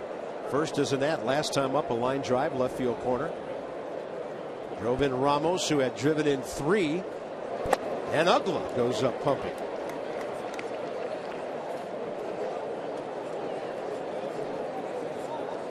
Nine hits for Washington. 8-9-1 Nats, 2-3-0 Sox.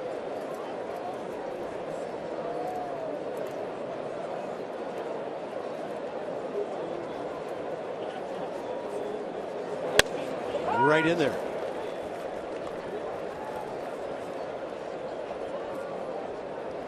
Got Popeye forearms, doesn't he? There's one strong man.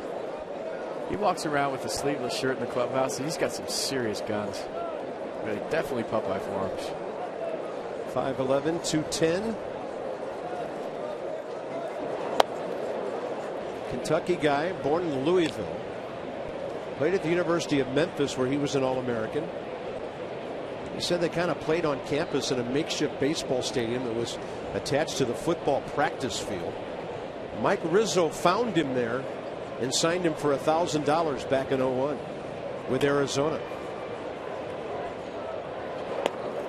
See, that's a good take. Those last 2 pitches Dan Uggla took, he swung at in Atlanta.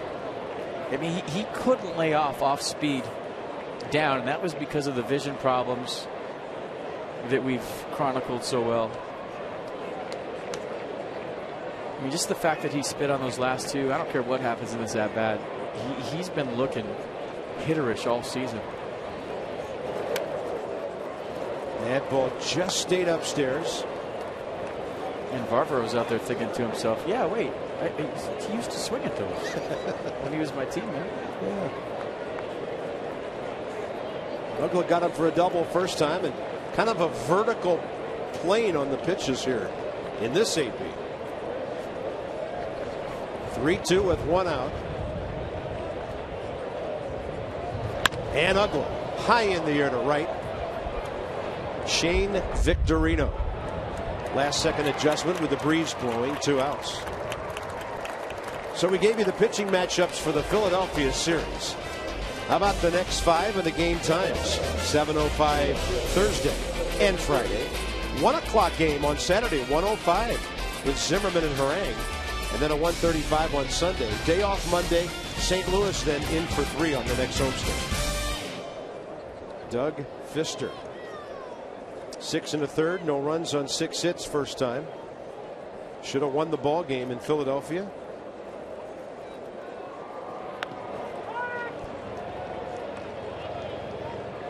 Here's Michael A. Taylor, 1 for 2 with an RBI double.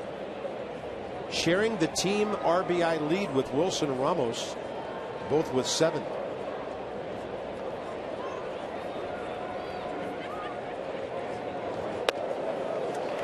Pretty snappy breaking ball by Varvaro there. Now the rookie has to battle on 0-2. Boy, they really give him left center. Red Sox play most of the right-handed batters in this ballpark toward the right side, and then the left fielder way off the line. We have to pinch the gaps here at Fenway because they're so big. There's no need to guard the lines when it's so short. So you'll see the home team and even the visiting teams kind of try to take away the alleys. Yeah, that's why Ramos was able to get that double down the left field line and knock in all 3 runners. Hanley Ramirez had 100 feet to go just to get to the corner. Swing and a miss on a breaking ball way outside. Nationals gone in the 5th, but they've had 9 hits, stranding just 4 runners, leading 8-2.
And we're going to check out Gio Gonzalez and his 5 strikeouts today. The Washington area Toyota dealers want to help children and their families by donating $37 to all these strikeouts you're looking at to the Children's Inn at NIH for every strikeout by an Nats pitcher this season. So today, 37 times 5, my math, that's $700. Remind me to never let you manage any charity function I'm involved with. Or 185, but either way. It's all right. Well, Gio, equal opportunity. Get some outs guy with a big lead. Sandy Leon leads off bottom of the 5th for the Red Sox. RBI grounder to Desmond first time.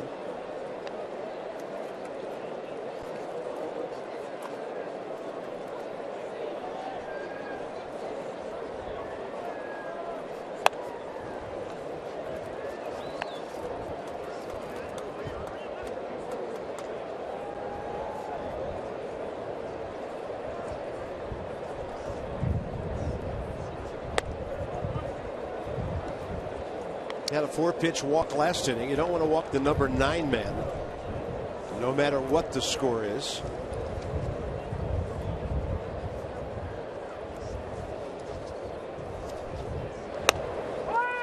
gets that one in there.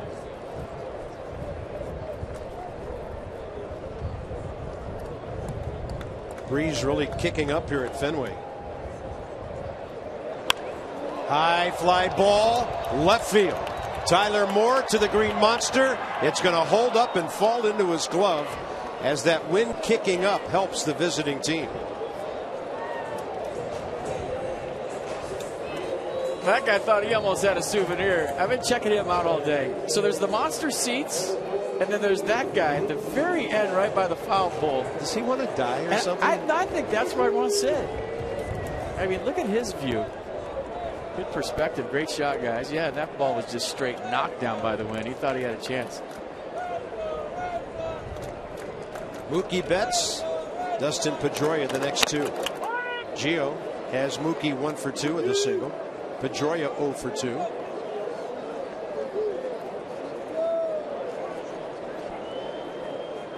This place is just so cool. I mean, everything about it. It is. You know, walking around the park after the game.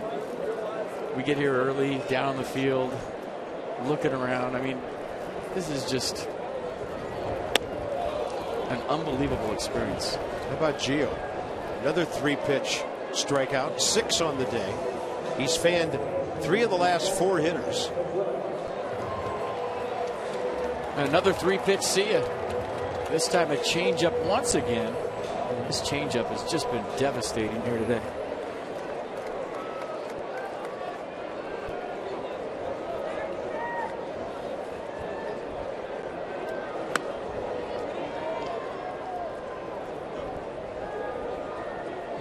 Pedroia, fielder's choice grounder and a swinging strikeout. He didn't think he went around. Back in the third. On the appeal, he was punched out.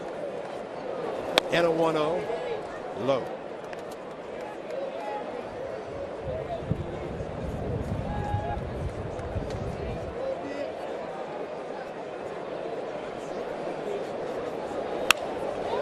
Hooked into the corner. Tyler Moore will just have to play the carom and concede the 2-out double. Although he got it back in a hurry. Dustin Pedroia, 4th hit of the series in 10 at-bats. I mean, with the emergence of Mookie Betts and then Dustin Pedroia fully healthy this year, where he was kind of playing jacked up all last year, it's almost like getting 2 new players for the Red Sox. And Tyler Moore getting that one in a lot quicker than you thought. Made it close at second base. And they added Hanley Ramirez. It's a good lineup. Pablo Sandoval, of course. And here's Hanley, who's 0 for 2. Line drive to center. Bouncing ball to third.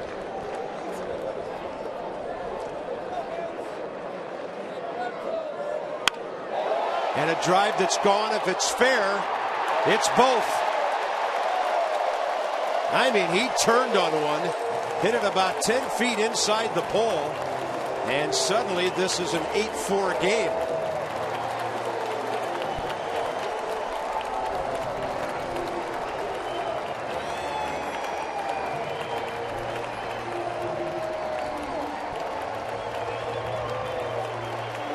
You check out the location. First pitch ambush on the curveball. And we talked about in the series how Ramirez will look to pull early in the count. He tries to get his hands inside and go the other way, and he sure carried his bat a long ways and flipped it into his own dugout. And I'm sure that got a lot of attention for the guys in a gray uniform. I mean, he had the bat in his hand, Carp, almost past halfway to first, and then flipped it all the way into his dugout. Yeah, he was styling on that one. Knew he got it.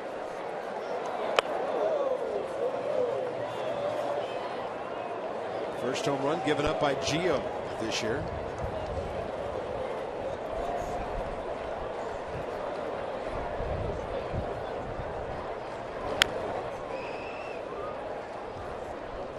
I mean, great swing. It's a bullet, but watch his reaction. Watches it for a second. And then flips his bat into his dugout. A little stutter step right there coming around third. He's got it all going on.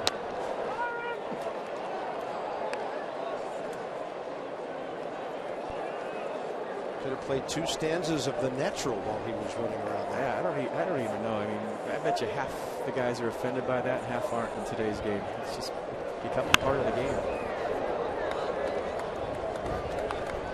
Alan Craig, and for Gio, time to stop this right now. Long way to go in this game. 4-run lead, 4 innings to go.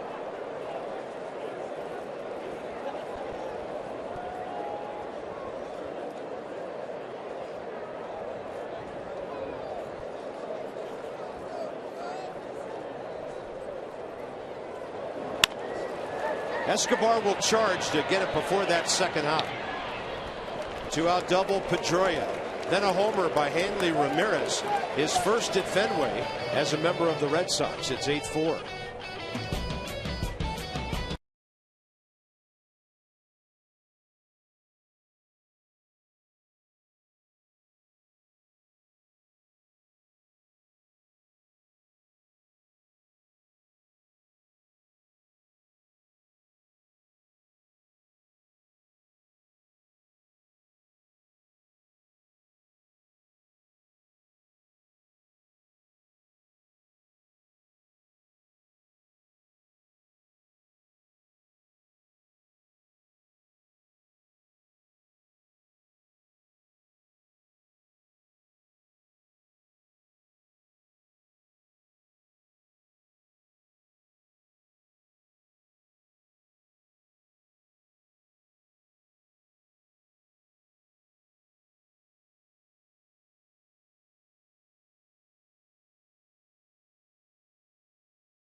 Bit closer, 8-4 as we move to the top of the 6th inning. Join us at Nats Park on Sunday, April 19th, as we celebrate Screech's birthday.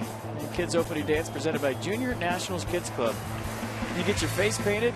You can watch Bob Carpenter make things out of balloons, and kids run the bases for free. For more information and to purchase tickets, go to nationals.com.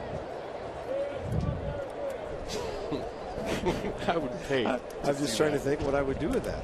I would pay to see you make things out of balloons. Maybe you could make a scorecard out of it. I could make a water balloon out of a balloon, and you would be the #1 target. That's about the only thing I know how to make out of a balloon. Escobar, Desmond, and Worth, top of the 6th. I mean, it is getting a little volatile here at the ballpark. Wind whipping all around this place, really coming in from left field right now. Didn't stop that laser from Hanley Ramirez. Yeah, that was a knockdown 2-iron he hit out of here. Escobar 0 for 2, a walk and a run scored. Facing a former teammate here, Varvaro. And that breaking ball stays inside.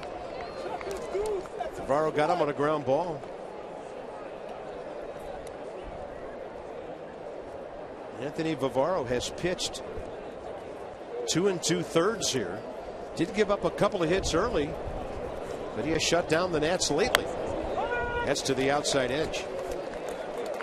Counts even 2-2. You're now trying to join the hit parade. He's the only starter without a knock.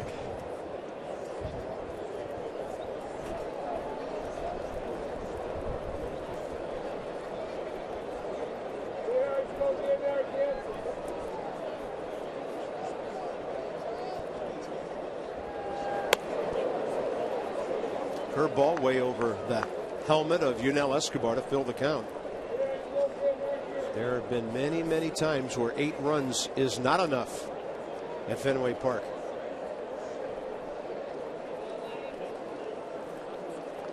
Gio's at 80 pitches, by the way, through 5. Up and in. Escobar on via the base on balls for the second time today.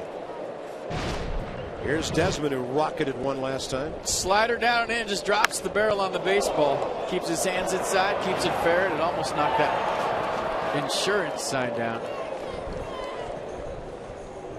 Sponsored by Map Free Insurance. That's AAA Auto Insurance. Yeah. So Varvaro done. Left-hander coming in. We'll check on who's wearing 42 in a moment.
Five times this year, has a 7-game hitting streak. A very busy Nationals box score, as FP mentioned. Escobar, the only starter without a hit, but he's been aboard twice. Ian Desmond, career 0 for 1 against the left-hander Robbie Ross Jr., 25-year-old southpaw. Got him in a trade with Texas at the end of January. 3-pitch guy, fastball averages 91, slider, curve to go with it. Third appearance for Ross. Hasn't given up an earned run. 2 2/3 innings, 3 Ks, no walks.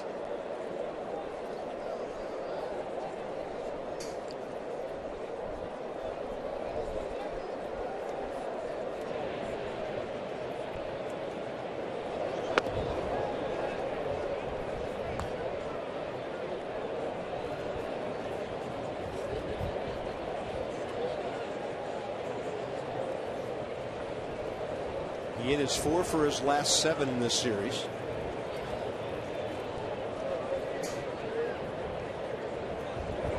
Way inside.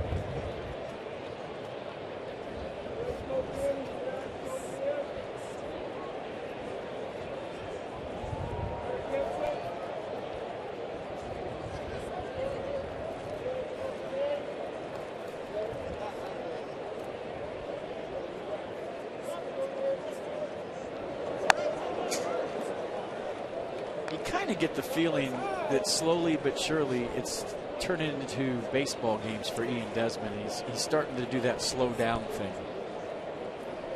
and especially offensively. And you know, you're thinking once he starts getting hits, it's going to lead to the whole slow down thing on defense. I mean, he's seeing the ball well.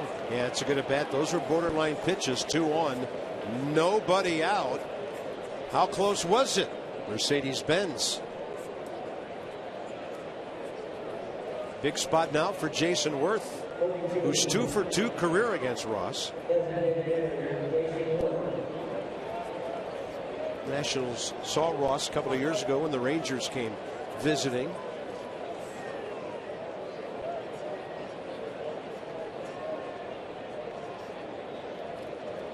Pair of singles in that career matchup. And Worth, after he walked a couple of guys, not going to give away the at bat with the first pitch swing against a guy he hasn't seen in at least 2 years. You know, every hitter has a tough 10-game stretch throughout the season, maybe more, but every now and then you go through that stretch. When it happens early, it's quadruple magnified. Busted bat out into center, and Pedroia out there to grab it.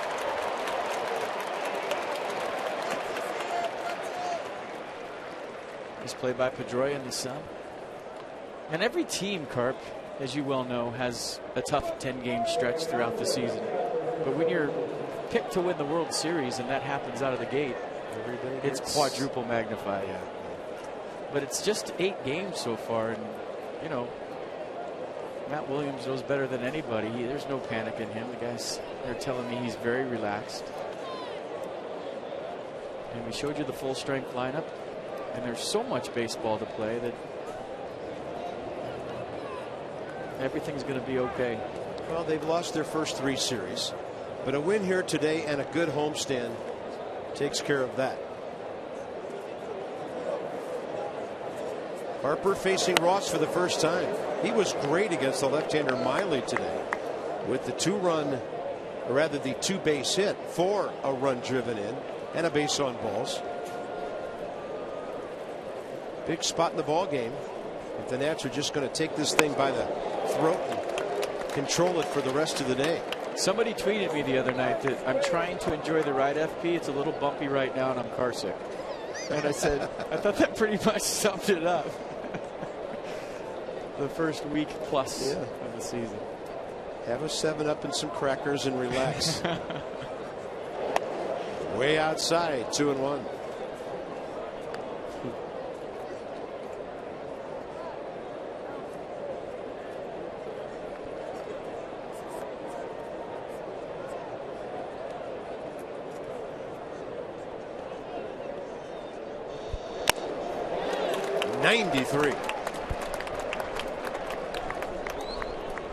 Bryce just been a hair late on the fastball here on this trip.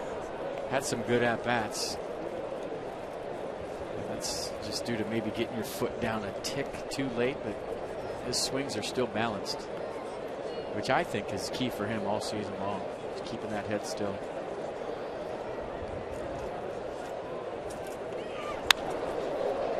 And I like the way that today he has taken nasty 2-strike pitches and fouled them off going the other way. Yeah. Not trying to pull it, just stay in there, stay alive. Damage has followed.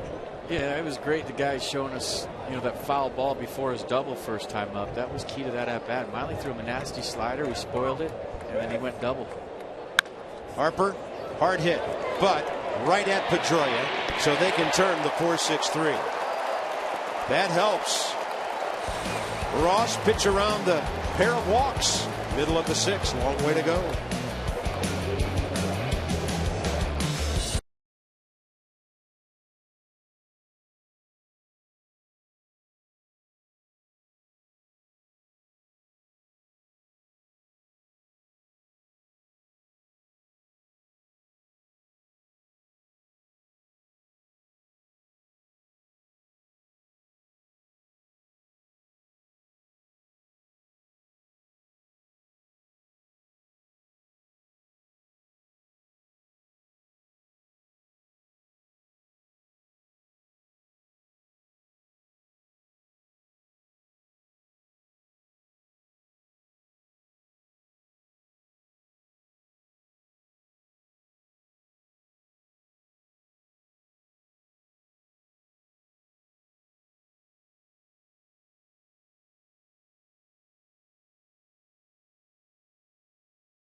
Drilled late in the game. He went to get Ian Desmond. Late tough slide on a force out. Kind of reached up to grab Ian. Here's Ian Desmond today trying to break up a double play. Going way out of the line to try to get him some Xandar Bogarts. That's hardball, folks. Mazda with our do-ups for the Red Sox and what they've done career against Gio Gonzalez. Did I say Xandar? Xander. Xandar's from another planet. Xander is the shortstop for the Red Sox. Xandar, don't you put like 50 cents in and he tells you your fortune? It's the third game. How did I miss that? Clean it up. Well, I'm still smarting from Wide Maley on the mound for the Red Sox. That was awesome. You got a long way to go.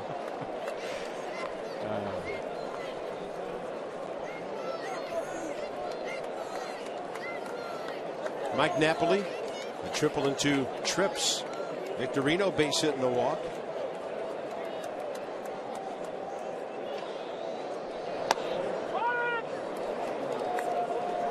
Yeah, Gio struck him out with back-to-back changeups in the fourth. Yeah, threw that one in there for a strike. 83 pitches. Boy, you'd love to see him get through 7 if he could. That bridge, 7th, 8th inning has been rough for the Nats to try to get the ball to Drew Storen. And Drew probably needs some work. He might come in to end the game if the Nats are up by 4 or 5. Get some work and make sure you go home with a W. And that's not a good start to the 6th inning. That may get somebody up in the bullpen. If you remember in Philly, it kind of fell apart quick for Gio with a couple of walks his last start. And he was cruising along kind of just like he is here today. Even though he's given up 4 runs, he's been very aggressive, throwing strikes. And Michael Taylor lip singing out there in the bullpen. Taylor Jordan, excuse me. I'll see you tomorrow, Park. I've turned him around a time or 2 as well. Victorino Shane in the batter's box. Sox box. Nobody with more than a hit. But Hanley Ramirez, a game-changing blow. At least the Red Sox hope. Last inning with a 2-run homer after Pedroia had doubled with 2 outs.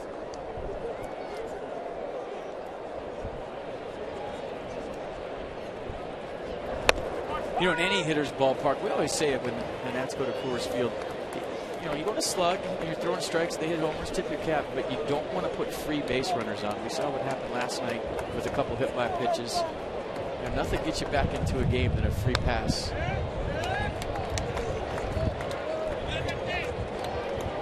Gio needs to stay calm. He kind of snapped the glove to catch that throwback from Ramos. He's the one in control here. The pressure's on the Red Sox. 92, well placed. Did he set up a changeup with that? Victorino, though, is a guy who hits the off speed pretty well. I just say attack. Attack the strike zone with whatever pitch. You can attack the strike zone with off speed. It doesn't matter. You just got to fill it up right now, throw strikes. Comes around with a curveball. Gio barehand plays it perfectly to Zimmerman. No panic there, just get the out. No, I like what he did. He hustled to the baseball, and once he got the grip on it, he slowed everything down and made a nice play. Watch him get to the baseball quickly, and you're thinking, is he going to spin and just throw it down the right field line? But you see him regroup right there, set himself, get his feet underneath him, pick up his target, and throw a strike to Ryan Zimmerman. That wasn't an easy play. Nicely done.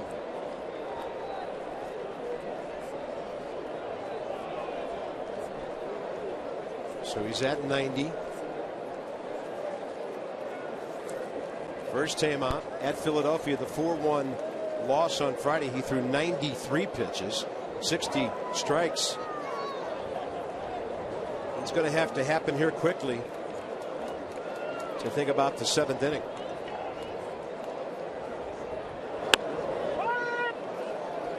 Bogarts has bounced to Escobar, throwing error, and then a swinging strikeout in the 4th inning.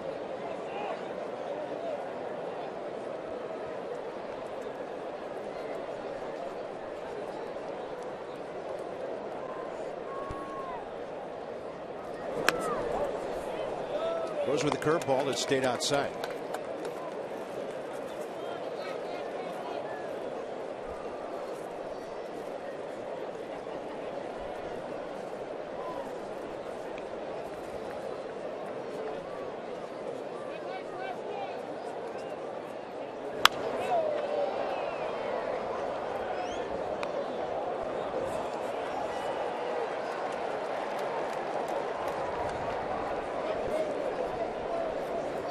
You're watching Gio after that Ramirez home run. Everything pretty much away to all the right-handers for the Red Sox. He doesn't want anybody flirting with that short porch and left.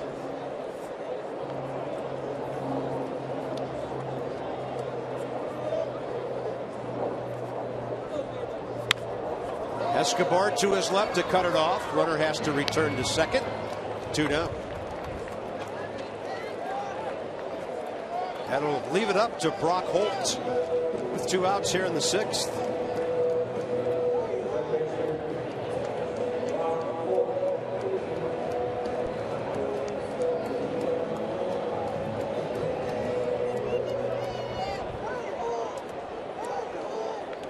Yeah, 94 pitches right now for Gio Gonzalez, 60 of those for strikes. Steven Strasburg stretched it out yesterday with 109 pitches, but that only got him 1 out into the 6th inning. Bullpen couldn't get it done after that. I don't think Matt Williams will send him out after this inning if he gets out of it. We'll see. Matt checking his scorecard, talking to Steve McCatty. Who should we get up? Just looking at Blake Trinan's log. He threw 22 pitches yesterday in that nightmarish appearance because of the error. Still don't know that much about Blake as a major leaguer going back-to-back days. Barrett's fresh. Storen certainly is. Rafael Martin added yesterday. Taylor Jordan today. Well, you got a lot of right-handers coming up if you get out of this jam right now. With Betts, Pedroia, Ramirez, and Craig maybe in the 7th. And what does Matt Williams do? Get Martin up, a right-hander, of course. Which could bring Pablo Sandoval into play a little later. Not that worried about it unless her guy's on base. 4-run lead.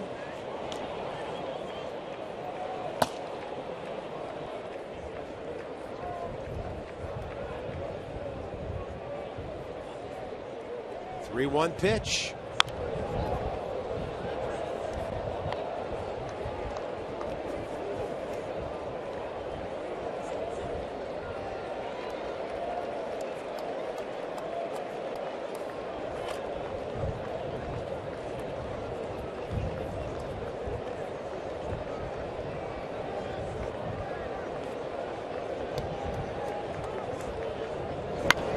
Keeps throwing strikes. Count stays full.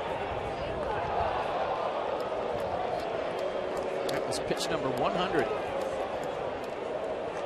Yeah, starting this inning with 80, he was going to have to be pretty quick to think about the 7th.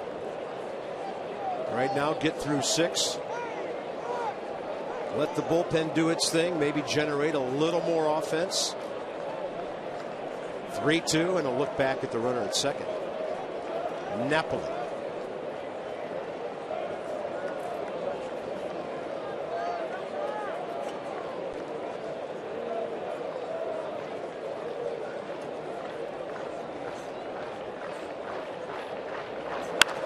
Jammed in with a fastball. Swirling out there, and it just gets into the seats in front of Tyler Moore. Tyler Moore is looking up at the flag right now. He broke back on that, went to the side, and then said, uh-oh, that's blowing back toward the infield. I got to go. And you see the wind, the flag whipping straight in from left field. And ball not carrying. Most guys would have taken that route. It is whistling in from left field.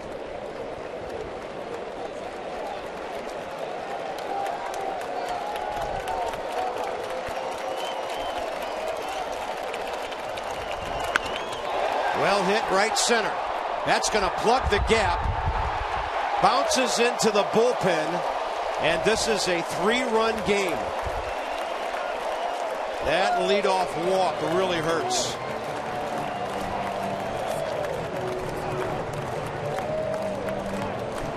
Pretty good at bat by Brock Holt right there, fouling off pitch after pitch. Finally gets one out over the plate and drives it into the gap to make this a 3-run game.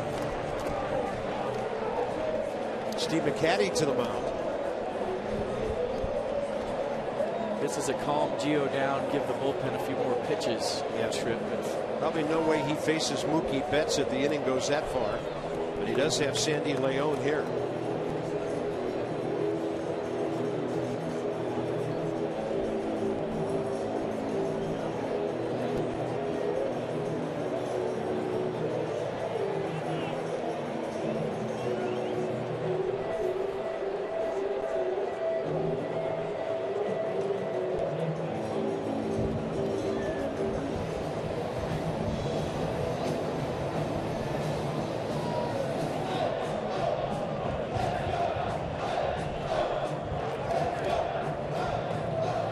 León today 0 for 2. An RBI ground ball.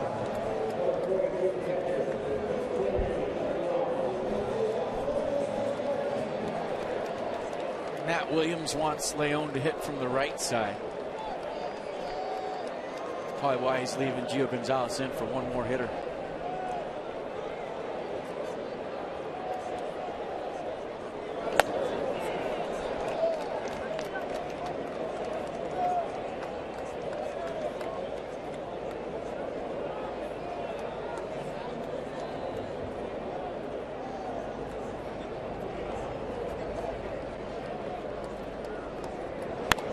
Hard hit. Escobar to his left. Great pick to Zimmerman. And the Red Sox get one back. Escobar keeps it from being more. So Gio most probably done for the day. Zimmerman, Ramos, and more coming up.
Gio Gonzalez battles through 6.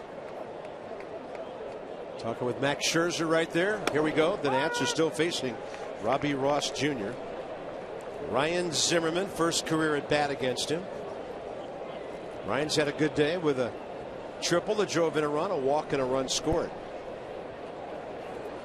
Hitters in the shadow now of the large press box structure behind home plate. You know, probably not the greatest line for Gio Gonzalez today, but I like the way he approached it. I mean, very workmanlike. Counting the strike zone with all his pitches. You know, yeah, the leadoff walk hurt him there in the 6th and ended up scoring, but you know, he got the lead and did what a starter's supposed to do, and that's throw strikes and let your defense work behind you. Zimmerman, big rip.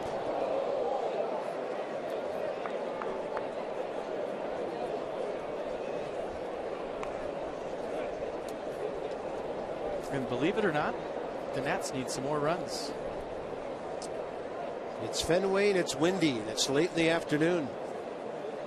Zimmerman, a chopper in front of the plate. He'll pick it up with a glove.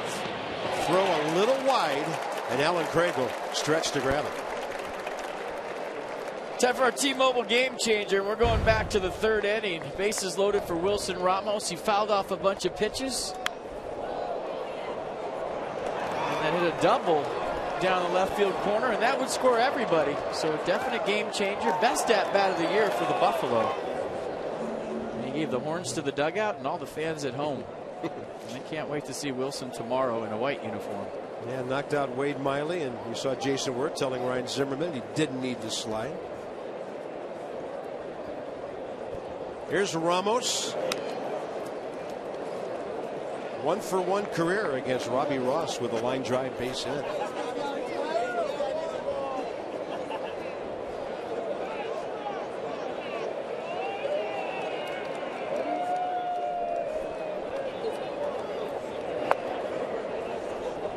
I mean, what we saw in the third inning today is what we saw a lot last year, and that's, you know, quality at bat after quality at bat, and really working a pitcher.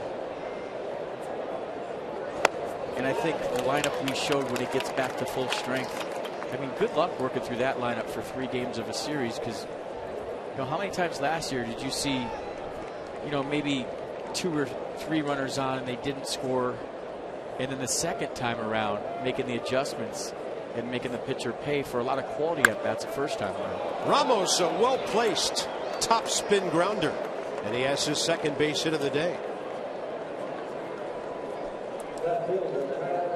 Aboard with 1 out in the 7th for Tyler Moore. Yeah, right back up the middle. Good swing. 2 for 4 day with 3 RBIs working for the Buffalo.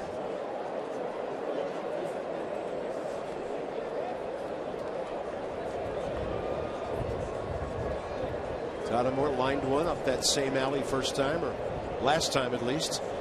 Got his first knock of the year.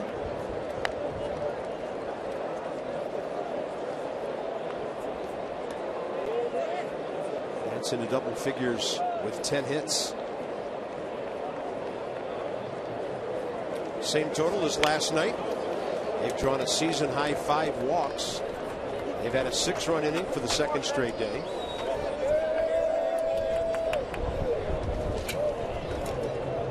It's getting a little gusty up here.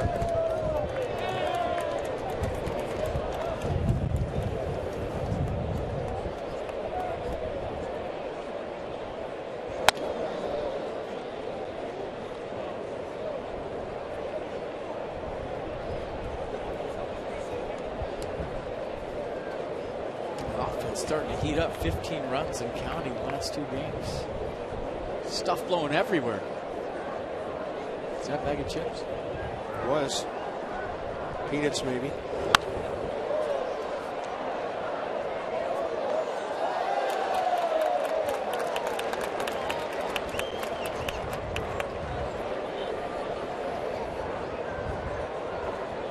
All in all, for an early April series in Boston, the weather has been spectacular. Yeah. Philly was pretty good. Washington, except for 1 rain delay, good last week. Wait for that bag to blow out if it's going to get Tyler right now. Grab it. It's swirling. Grab it.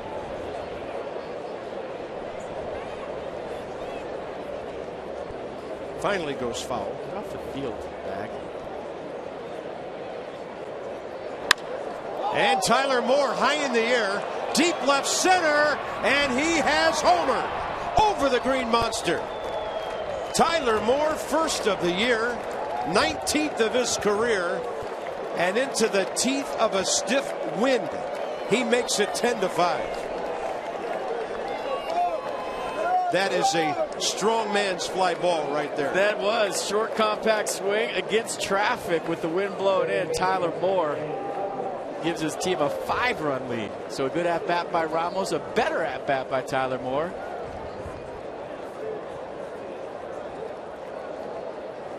That bat was all that in a bag of chips. It was right by it when he wound to third base. And now Uggla goes up hacking. Watch how compact this swing is. Can't sneak the fastball by Tyler Moore. He was hoping last night he would get the start today against Wade Miley, and he's taken advantage of opportunity. 2 knocks, a big fly, and a great at bat his first time up as well. And we love when Tyler Moore is hit. Had that great spring training, and it's starting to carry over during the season. He's into some tough luck, and if the wind isn't blowing in, Carp, that ball might be on the street. Yeah, I love the audio of the Boston crowd when that ball left the bat. Oh, there were O's and not happy ones all over the place here. 1-2. Uggla pops it up. Right center. Tough play, and Pedroia out there to grab it. That kid does everything right. You talk about the sun, the wind. You can see him say it's so bad right now. But that's a Gold Glove winner, folks, and that's the kind of plays the Gold Glove winners make. Watch this. He gets all sorts of turned around. Wind whipping, sun in his eyes, back to home plate. What a play by Pedroia. He's won 4 of them and 3 in the last 4 years. Michael Taylor goes up hacking. It's bats loud here in the 7th.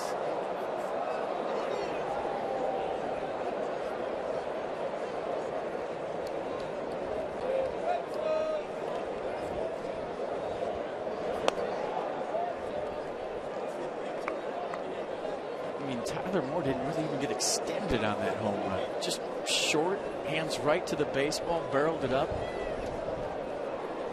And I didn't think it was getting out just because of the wind, Carl. I had my doubts, and when I saw Hanley Ramirez freeze and just watch it. Look at that's how hard it's blowing, straight in from left. Yeah, ball not far from that pole right there.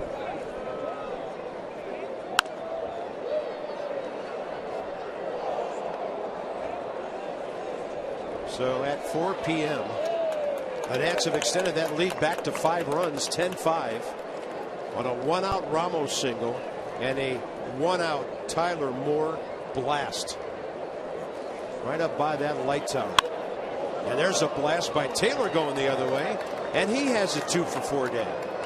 3 hits in the inning for the Nats. Escobar's going to get a 5th chance to join the hit club today. But the 5-run lead is big in the sense that obviously they had to add on to the 8.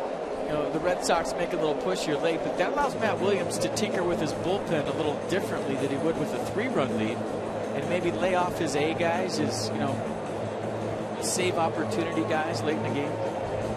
I still think Drew Storm will finish this game in the 9th, but getting to Drew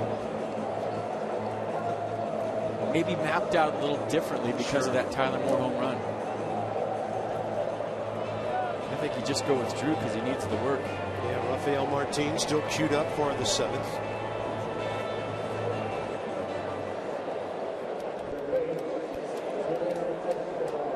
Here's Escobar. 0 for 2, but a pair of walks, a run scored. He's got a hitting streak on the line here, 7 games and counting. He's 2 for 6 career against the lefty Robbie Ross Jr.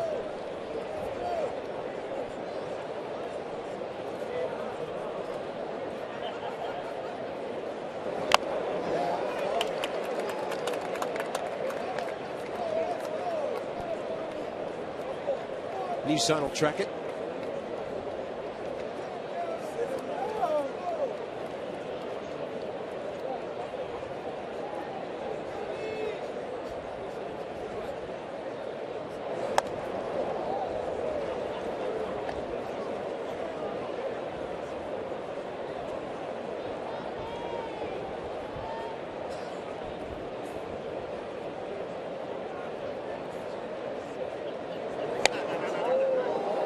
Close. Leon tried to frame. You keep telling how you are, but I know what it really is. Escobar says that was outside. Pitch track liked it. Yeah. Perfect pitch according to that. Runner moving. Escobar with a tapper in front of the plate. And taking care of that, Robbie Ross Jr. The Nats put up big numbers again. Little more relaxed at the Hyundai 7th inning stretch. 10-5 Nats. Watch Tyler Moore into the wind deep at Fenway.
Debut. What a cool story this guy is.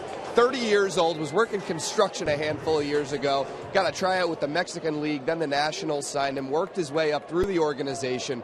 Last year had a fantastic year, had a scoreless stretch at one point of 46 1/3 straight innings without allowing an earned run.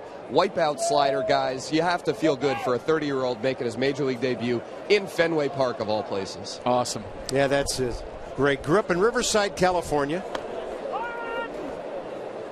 Yarupa Valley High School out there. Pitched for the, or should I say, Los Sarapes de Saltillo for 3 years in the Mexican League. Nice try. And then the Nats signed him. I think it was Bill Singer that found him. And here he is in the big leagues. First time out. Got to throw some strikes now. And he does. To the leadoff hitter, Mookie Betts.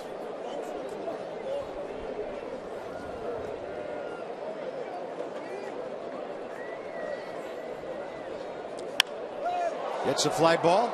That's going to blow right over to Bryce Harper. But Taylor made the call and cut in front of him. The good thing is somebody took charge. Michael Taylor just ran all the way to right field. Ian Desmond is giving Michael Taylor a standing ovation at shortstop. Did you see that? Range. Desi had both hands above his head and said, "Way to take charge, kid." And we've talked about already today, Michael Taylor's the center fielder. If he calls it, he's got it. And he shows off the range right there, going all the way. You see Bryce calling it, but if he hears Michael Taylor, and more importantly, sees him out of the corner of his eye, you peel off. And they told Michael Taylor after the first game here, if you got it, take it. It's yours. You're the center fielder. You're a center fielder. You're in the big leagues. We don't care what age you are. I love the reaction from the Nats shortstop right there. That was great. Both hands over his head, clapping the whole time. This ball will blow out of play. Check out Ian Desmond. There he is, standing ovation for Michael Taylor. Great job of getting that, guys.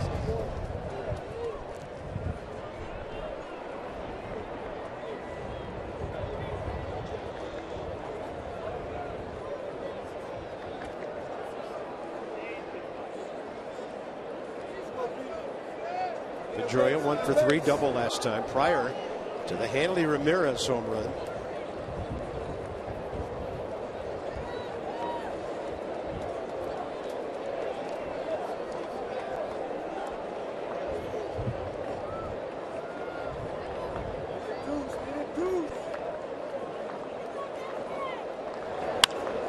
That ball was hanging up a bit.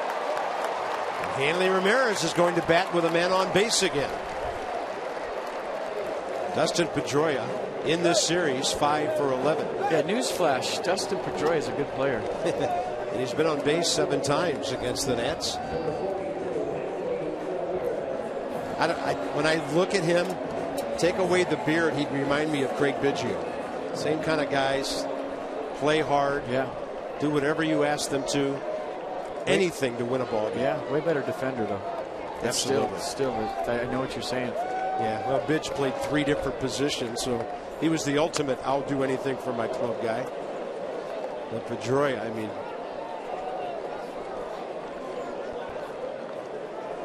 he's not the big power hitter here, but he's a superstar type player.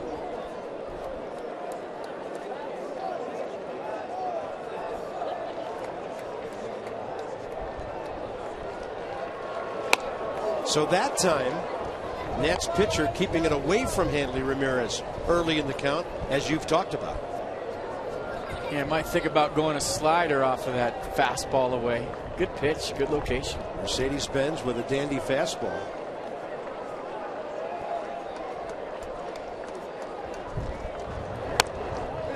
Ooh. So close.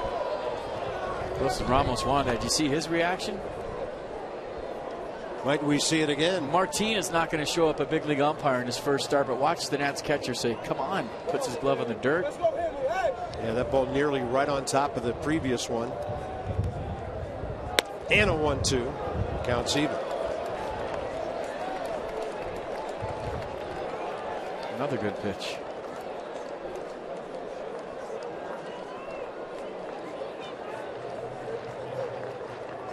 Going out there again.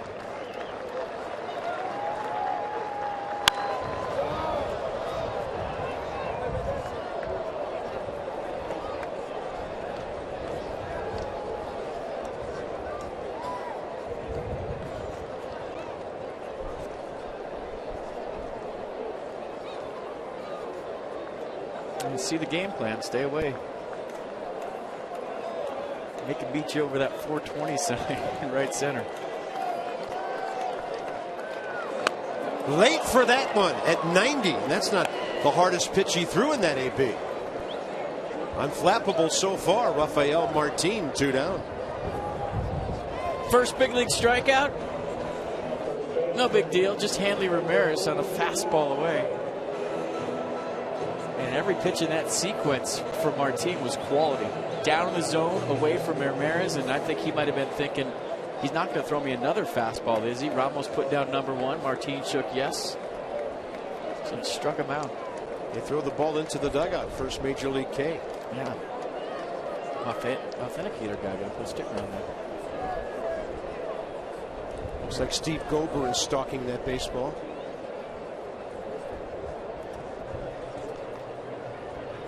Here's Alan Craig. Got the inside edge with a run on that 88.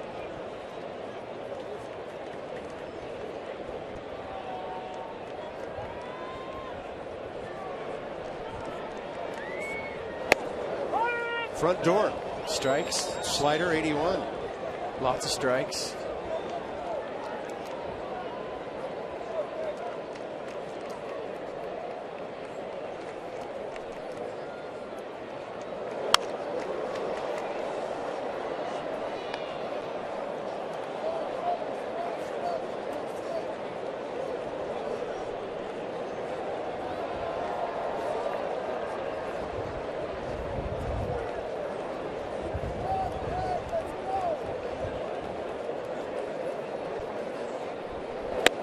Right down there with a fastball. In fact, a little bit off of that heater. 88. What a debut at the major league level for Rafael Martin. From Riverside, California to Boston, Massachusetts.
authority of the Washington Nationals and may not be reproduced or retransmitted in any form.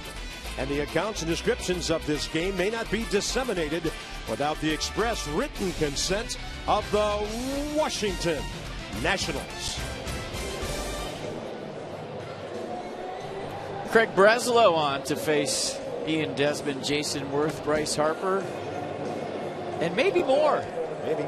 Celebrate opening weekend with the Carolina League's defending Mills Cup champion, Potomac Nationals. That's through today, so we'll have a different read on that one tomorrow. For all your ticket and promotional information, call 703-590-2311. Here you see the repertoire for Breslow. Fastball.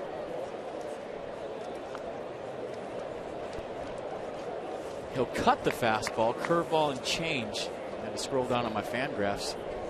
And that fastball average is 88 miles an hour. Fourth game for Breslow. And you see more walks than strikeouts. So Ian Desmond, Jason Worth probably going to make him throw strikes. Sox re-signed him as a free agent. He's been here since 12. He also has been with the Padres, the Indians, the Twins, the A's, and the Diamondbacks. Ian Desmond faces him for the first time. 34-year-old Craig Breslow from Trumbull, Connecticut.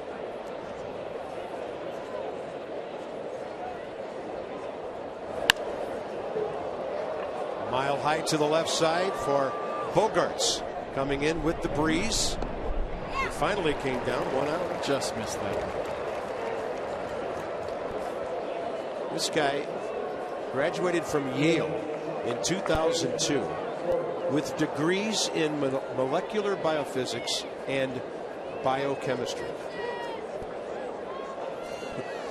Wall Street Journal named him the smartest man in baseball. You think? In 09. I didn't know that was an award, the smartest man in baseball. I definitely didn't know that was an award.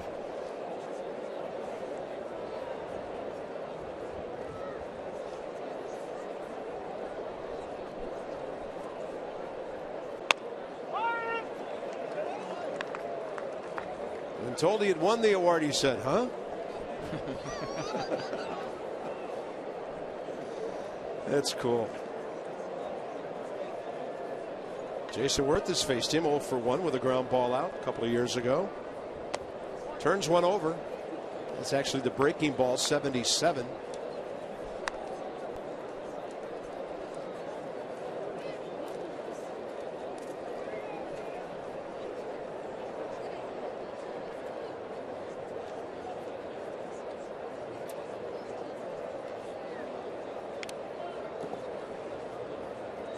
Yeah, there's a few things hitters look at before they walk the plate. Obviously, Rick Shue will have a chart, percentage of fastballs, what he's got, sinker, slider. But the one thing a lot of hitters look at is strikeouts to walks. That'll tell you, am I going to be aggressive this at bat, or am I going to be patient? And whenever you see a guy like Breslow with more walks than strikeouts, and that's 4, Jason, you're patient, right? Try to get into a count, do some damage. Worth aboard for the second time today. Bryce Harper's been on 3 times. Double, walk, single, an RBI, 2 runs scored. Faces Breslow for the first time. Well, that Tyler Moore home run sure took a lot of the pressure off.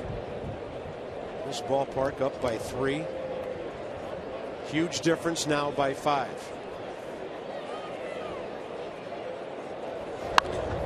Bryce gets jammed and fouls it straight back over the roof above us.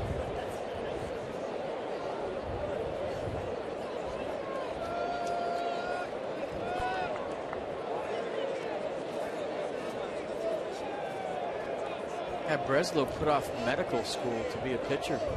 He said, I could be 40 years old and go to medical school, but you have a pretty narrow window to be a professional athlete, so he chose to pitch instead of go to medical school. Specialized in stem cell research. Wow. His sister beat thyroid cancer, so that's what piqued that interest. Not too often you see a Major League Baseball player that could have been a doctor, or might still be a doctor.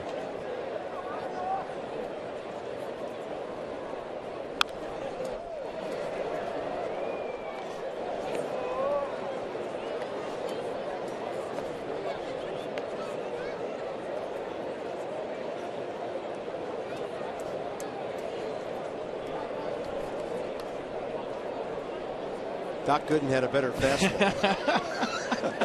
I knew you were going to say that. I knew you couldn't hold back on that one.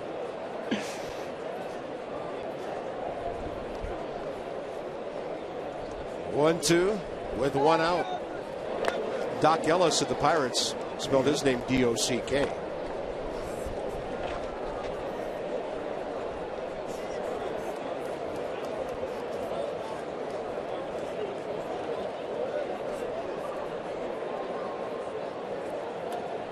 Doc Holliday? Yeah. I always wonder why they called him Doc Holliday, because his name's Halliday. But the doctor was in many times when he was pitching. Harper gets a big piece of that one. That's headed up just below where a lot of Nats fans have been sitting throughout this 3-game series, up there in foul ground in the upper deck.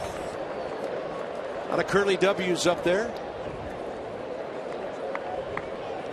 Yeah, they've been here the whole series hanging tough.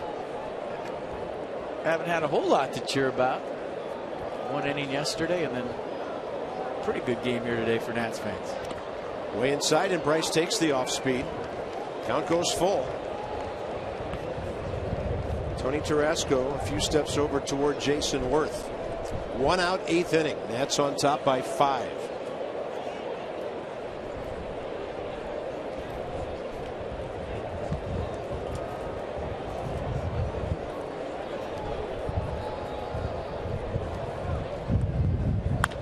And Bryce Harper skies one.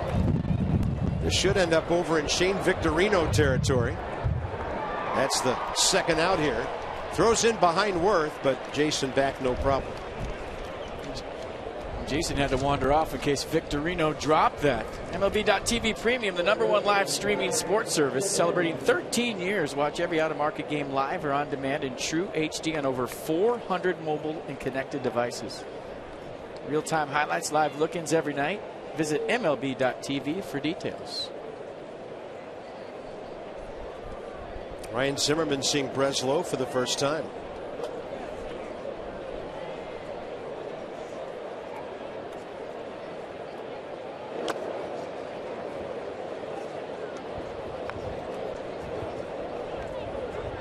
It's a good matchup for Ryan.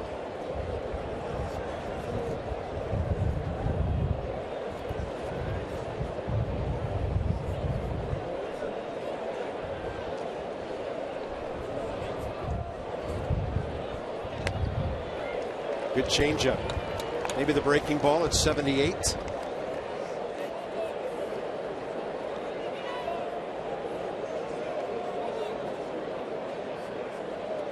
I always thought being too smart as a baseball player was a disadvantage. Start thinking too much, get in your own head. That ball ripped to deep short. Good pick by Bogarts. Plays it beautifully to Pedroia. The Nats strand their 7th runner of the day, but they brought home 10.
Martin making his big league debut.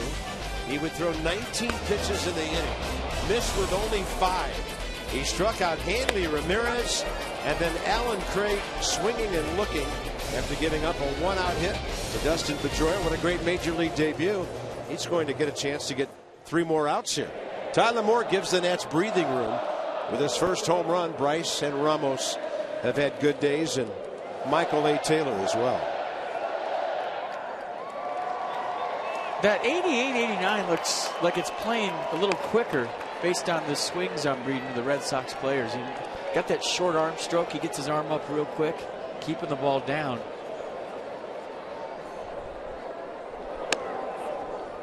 And that Tyler Moore home run has allowed Matt Williams to keep him in another inning. I don't think he'd be pitching the 8th with a 3-run lead.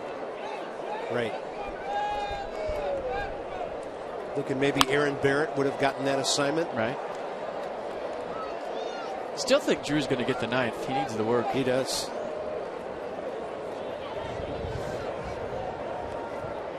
Last time Drew Storen pitched was the 10th inning save, 20 pitches in Philadelphia Sunday.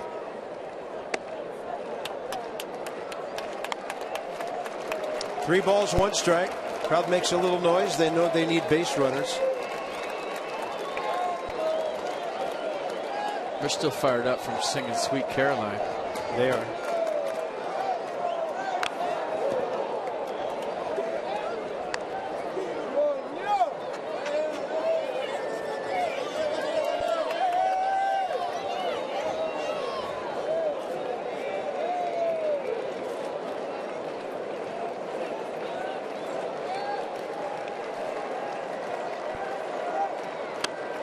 So good. 1 out.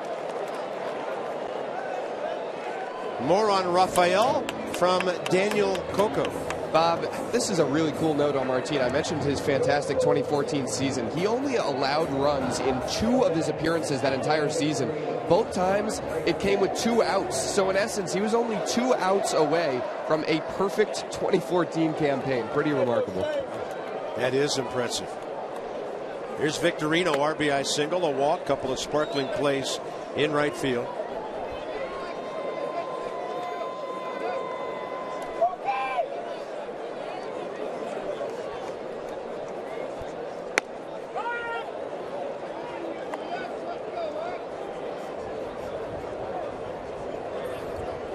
Got a nice little cut fastball that he went to strike out Napoli. And around the plate. Good tempo, works fast.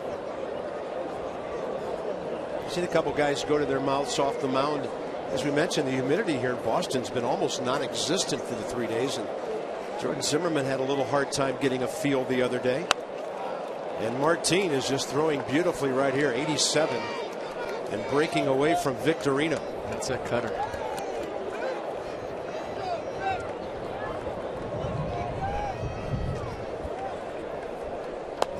Very impressive. 80 with the breaking ball. He has fanned 4 hitters in a row. So he threw the cutter that looked like a strike and broke away for strike 2, and then he drops the slider here for the punch out. You see the sequence down on pitch track, everything down and away to Victorino. And that's the slider that Dan was talking about, the wipeout pitch. And off the fastballs for strikes, you have to respect it. Nicely done. Here's Bogarts.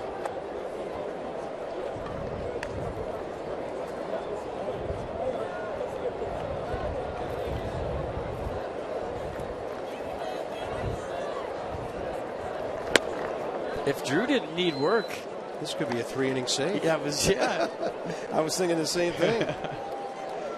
We'll see. Stay tuned. He threw 19 pitches in the 7th.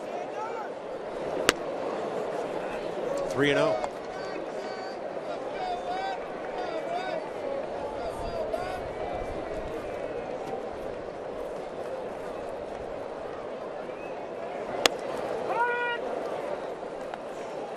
Like he's playing catch, huh? Not a whole lot to it. Right.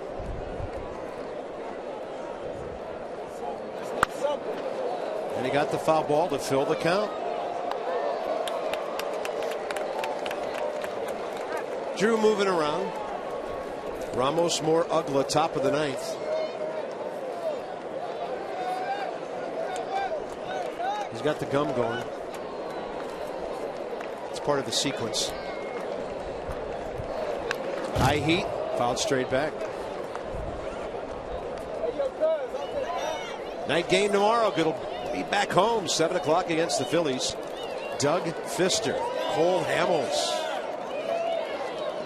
Phils for 4.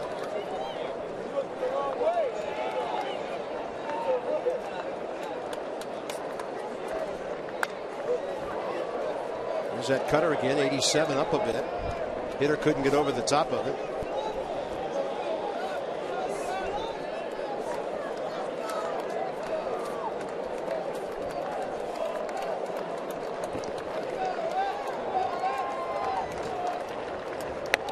Yeah.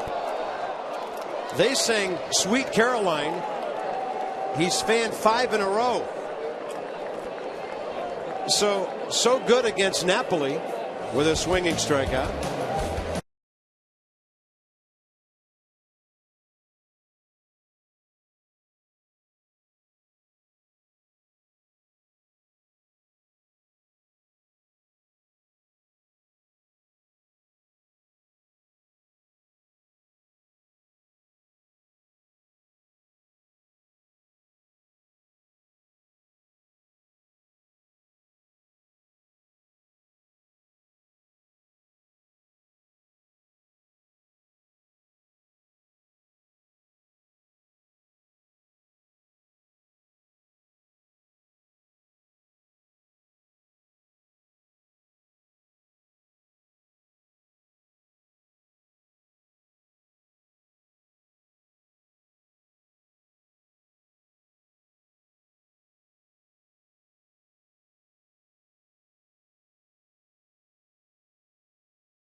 Brought to you by DraftKings.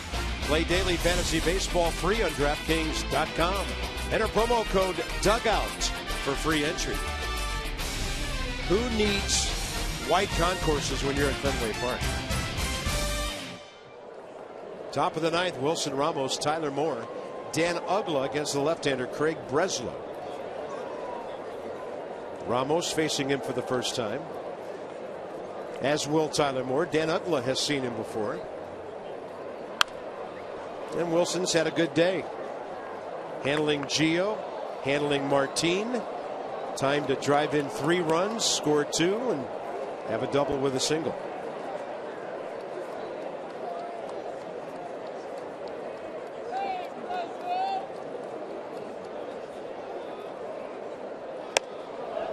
Pretty good changeup. Breslow diving one from the right-handed batter.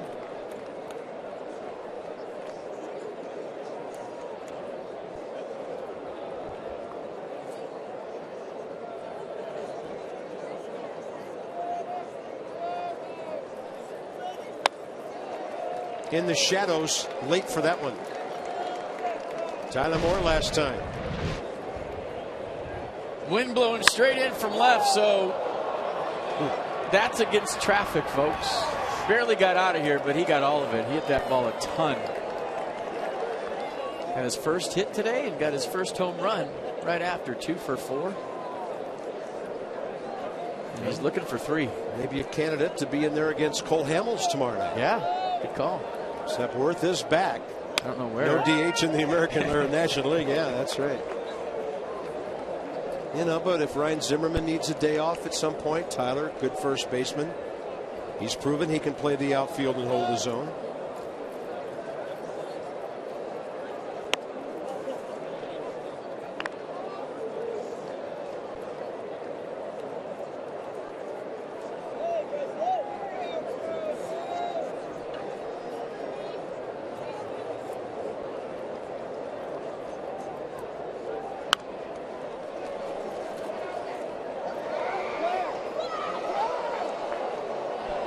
Drew Storm getting hot.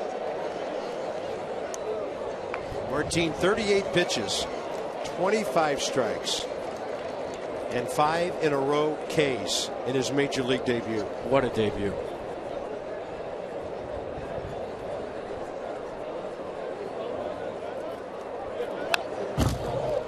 We talked about how you can really make this game hard if you get in your own head in the Open today, and how it's not that hard.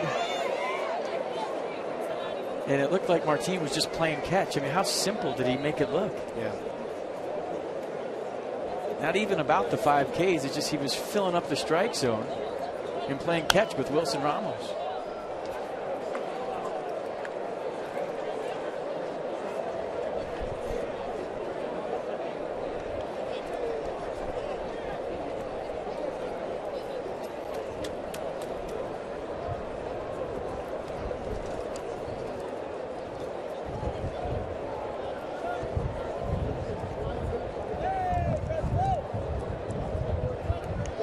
Had him reaching.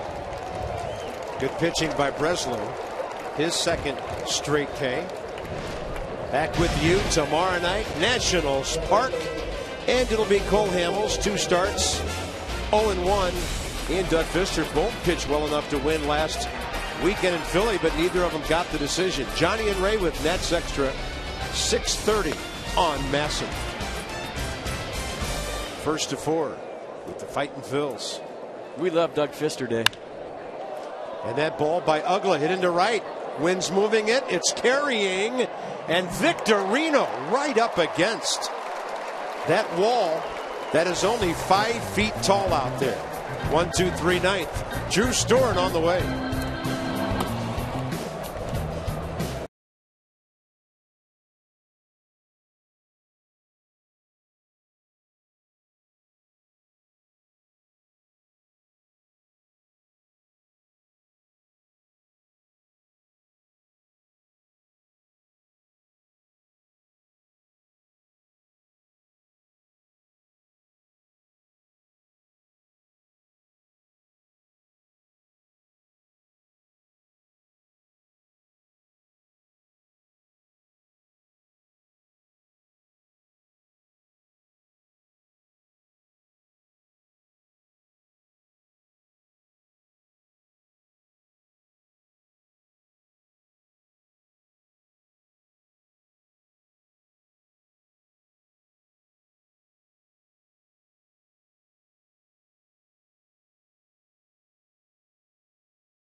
Nats are going to win this game. So here we go. But a look back before we do to Rafael Martin after impressive 2 innings. Long road to the big leagues, and it pays off today in a big way here at Fenway Park for Martin. 5 strikeouts in 2 innings of work, and just made it look simple. Nice little cut fastball, nice slider. Consistently kept it down in the zone and away from right-handers, and a congratulatory handshake from Matt Williams, some high fives, and what a debut. Everybody in the third base dugout happy for him. He's seeking them out. Yeah, he's happier than everybody. That's a nicer reception than he got yesterday when Tanner Roark cleared all the snacks out of his duffel bag as soon as he walked in and started giving them to all the guys. Welcome to the big leagues. So here's Drew Storen, Brock Holt, Sandy Leon, Mookie Betts for the Red Sox, who've already won the series, but this would be big for the Nats coming home.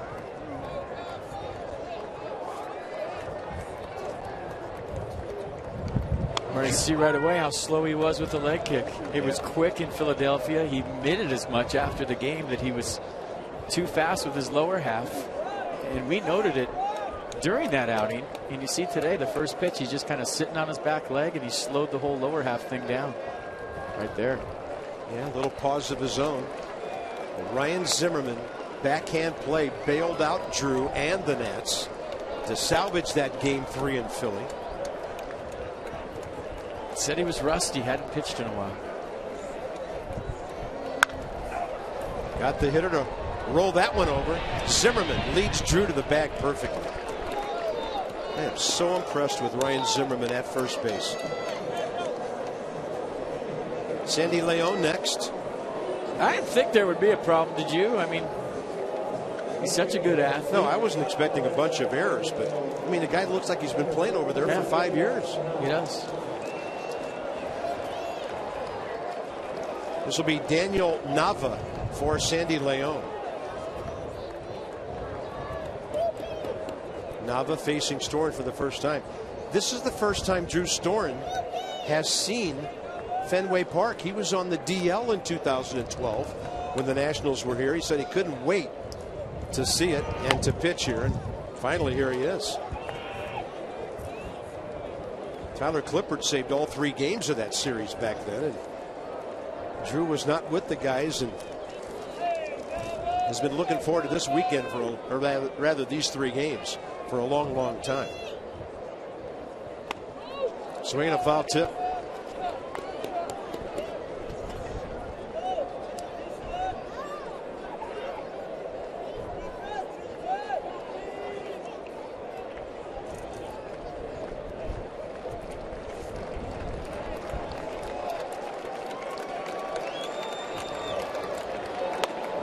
There's the changeup at 85. Drew has 69 big league saves after his 2 so far this year.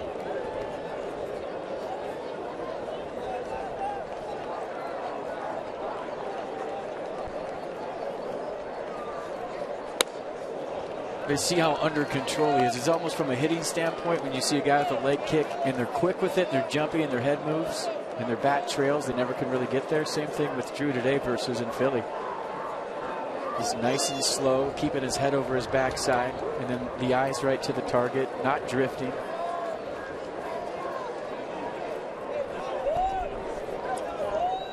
Watch how still his head is.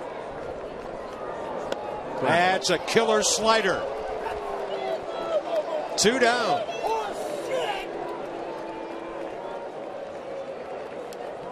Yeah, so now because your head is still, your release point's right where it's supposed to be, out in front on top, and you get that late break. So the fastball for strikes early, the slider for a strike late. Drew Storen looks nice here today in Boston. Top of the order, Mookie Betts. Base hit in the first inning, but he's only 1 for 4 today. He's had a good series. 4 for 13, 6 RBIs. On base 6 times. And then Drew's got the 94 to get ahead.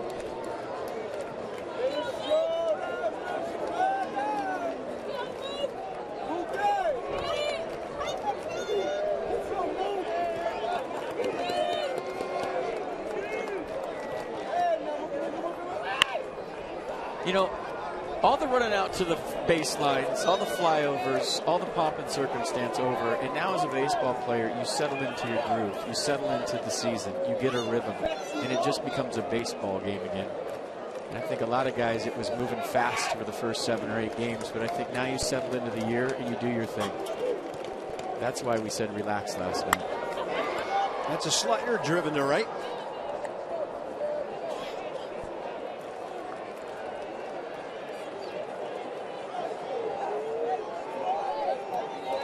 Game's about rhythm. It's about flow. It's about routine. Some teams take longer to get into that. Some players take longer to get into it. But it'll happen.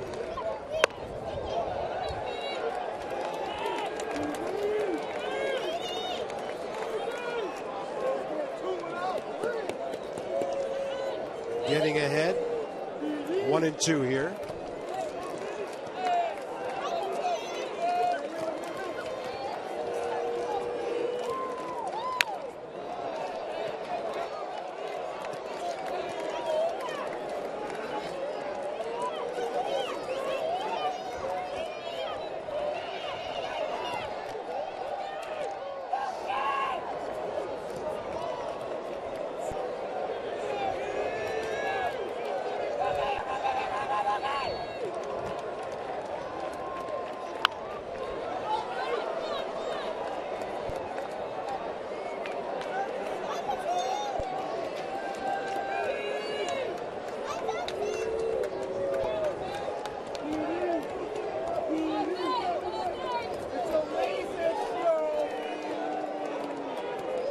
15 pitches, 10 strikes.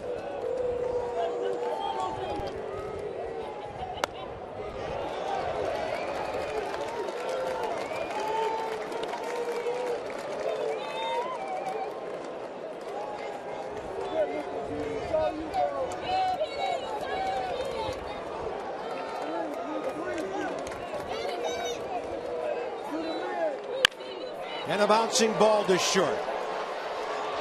Be still, my closer.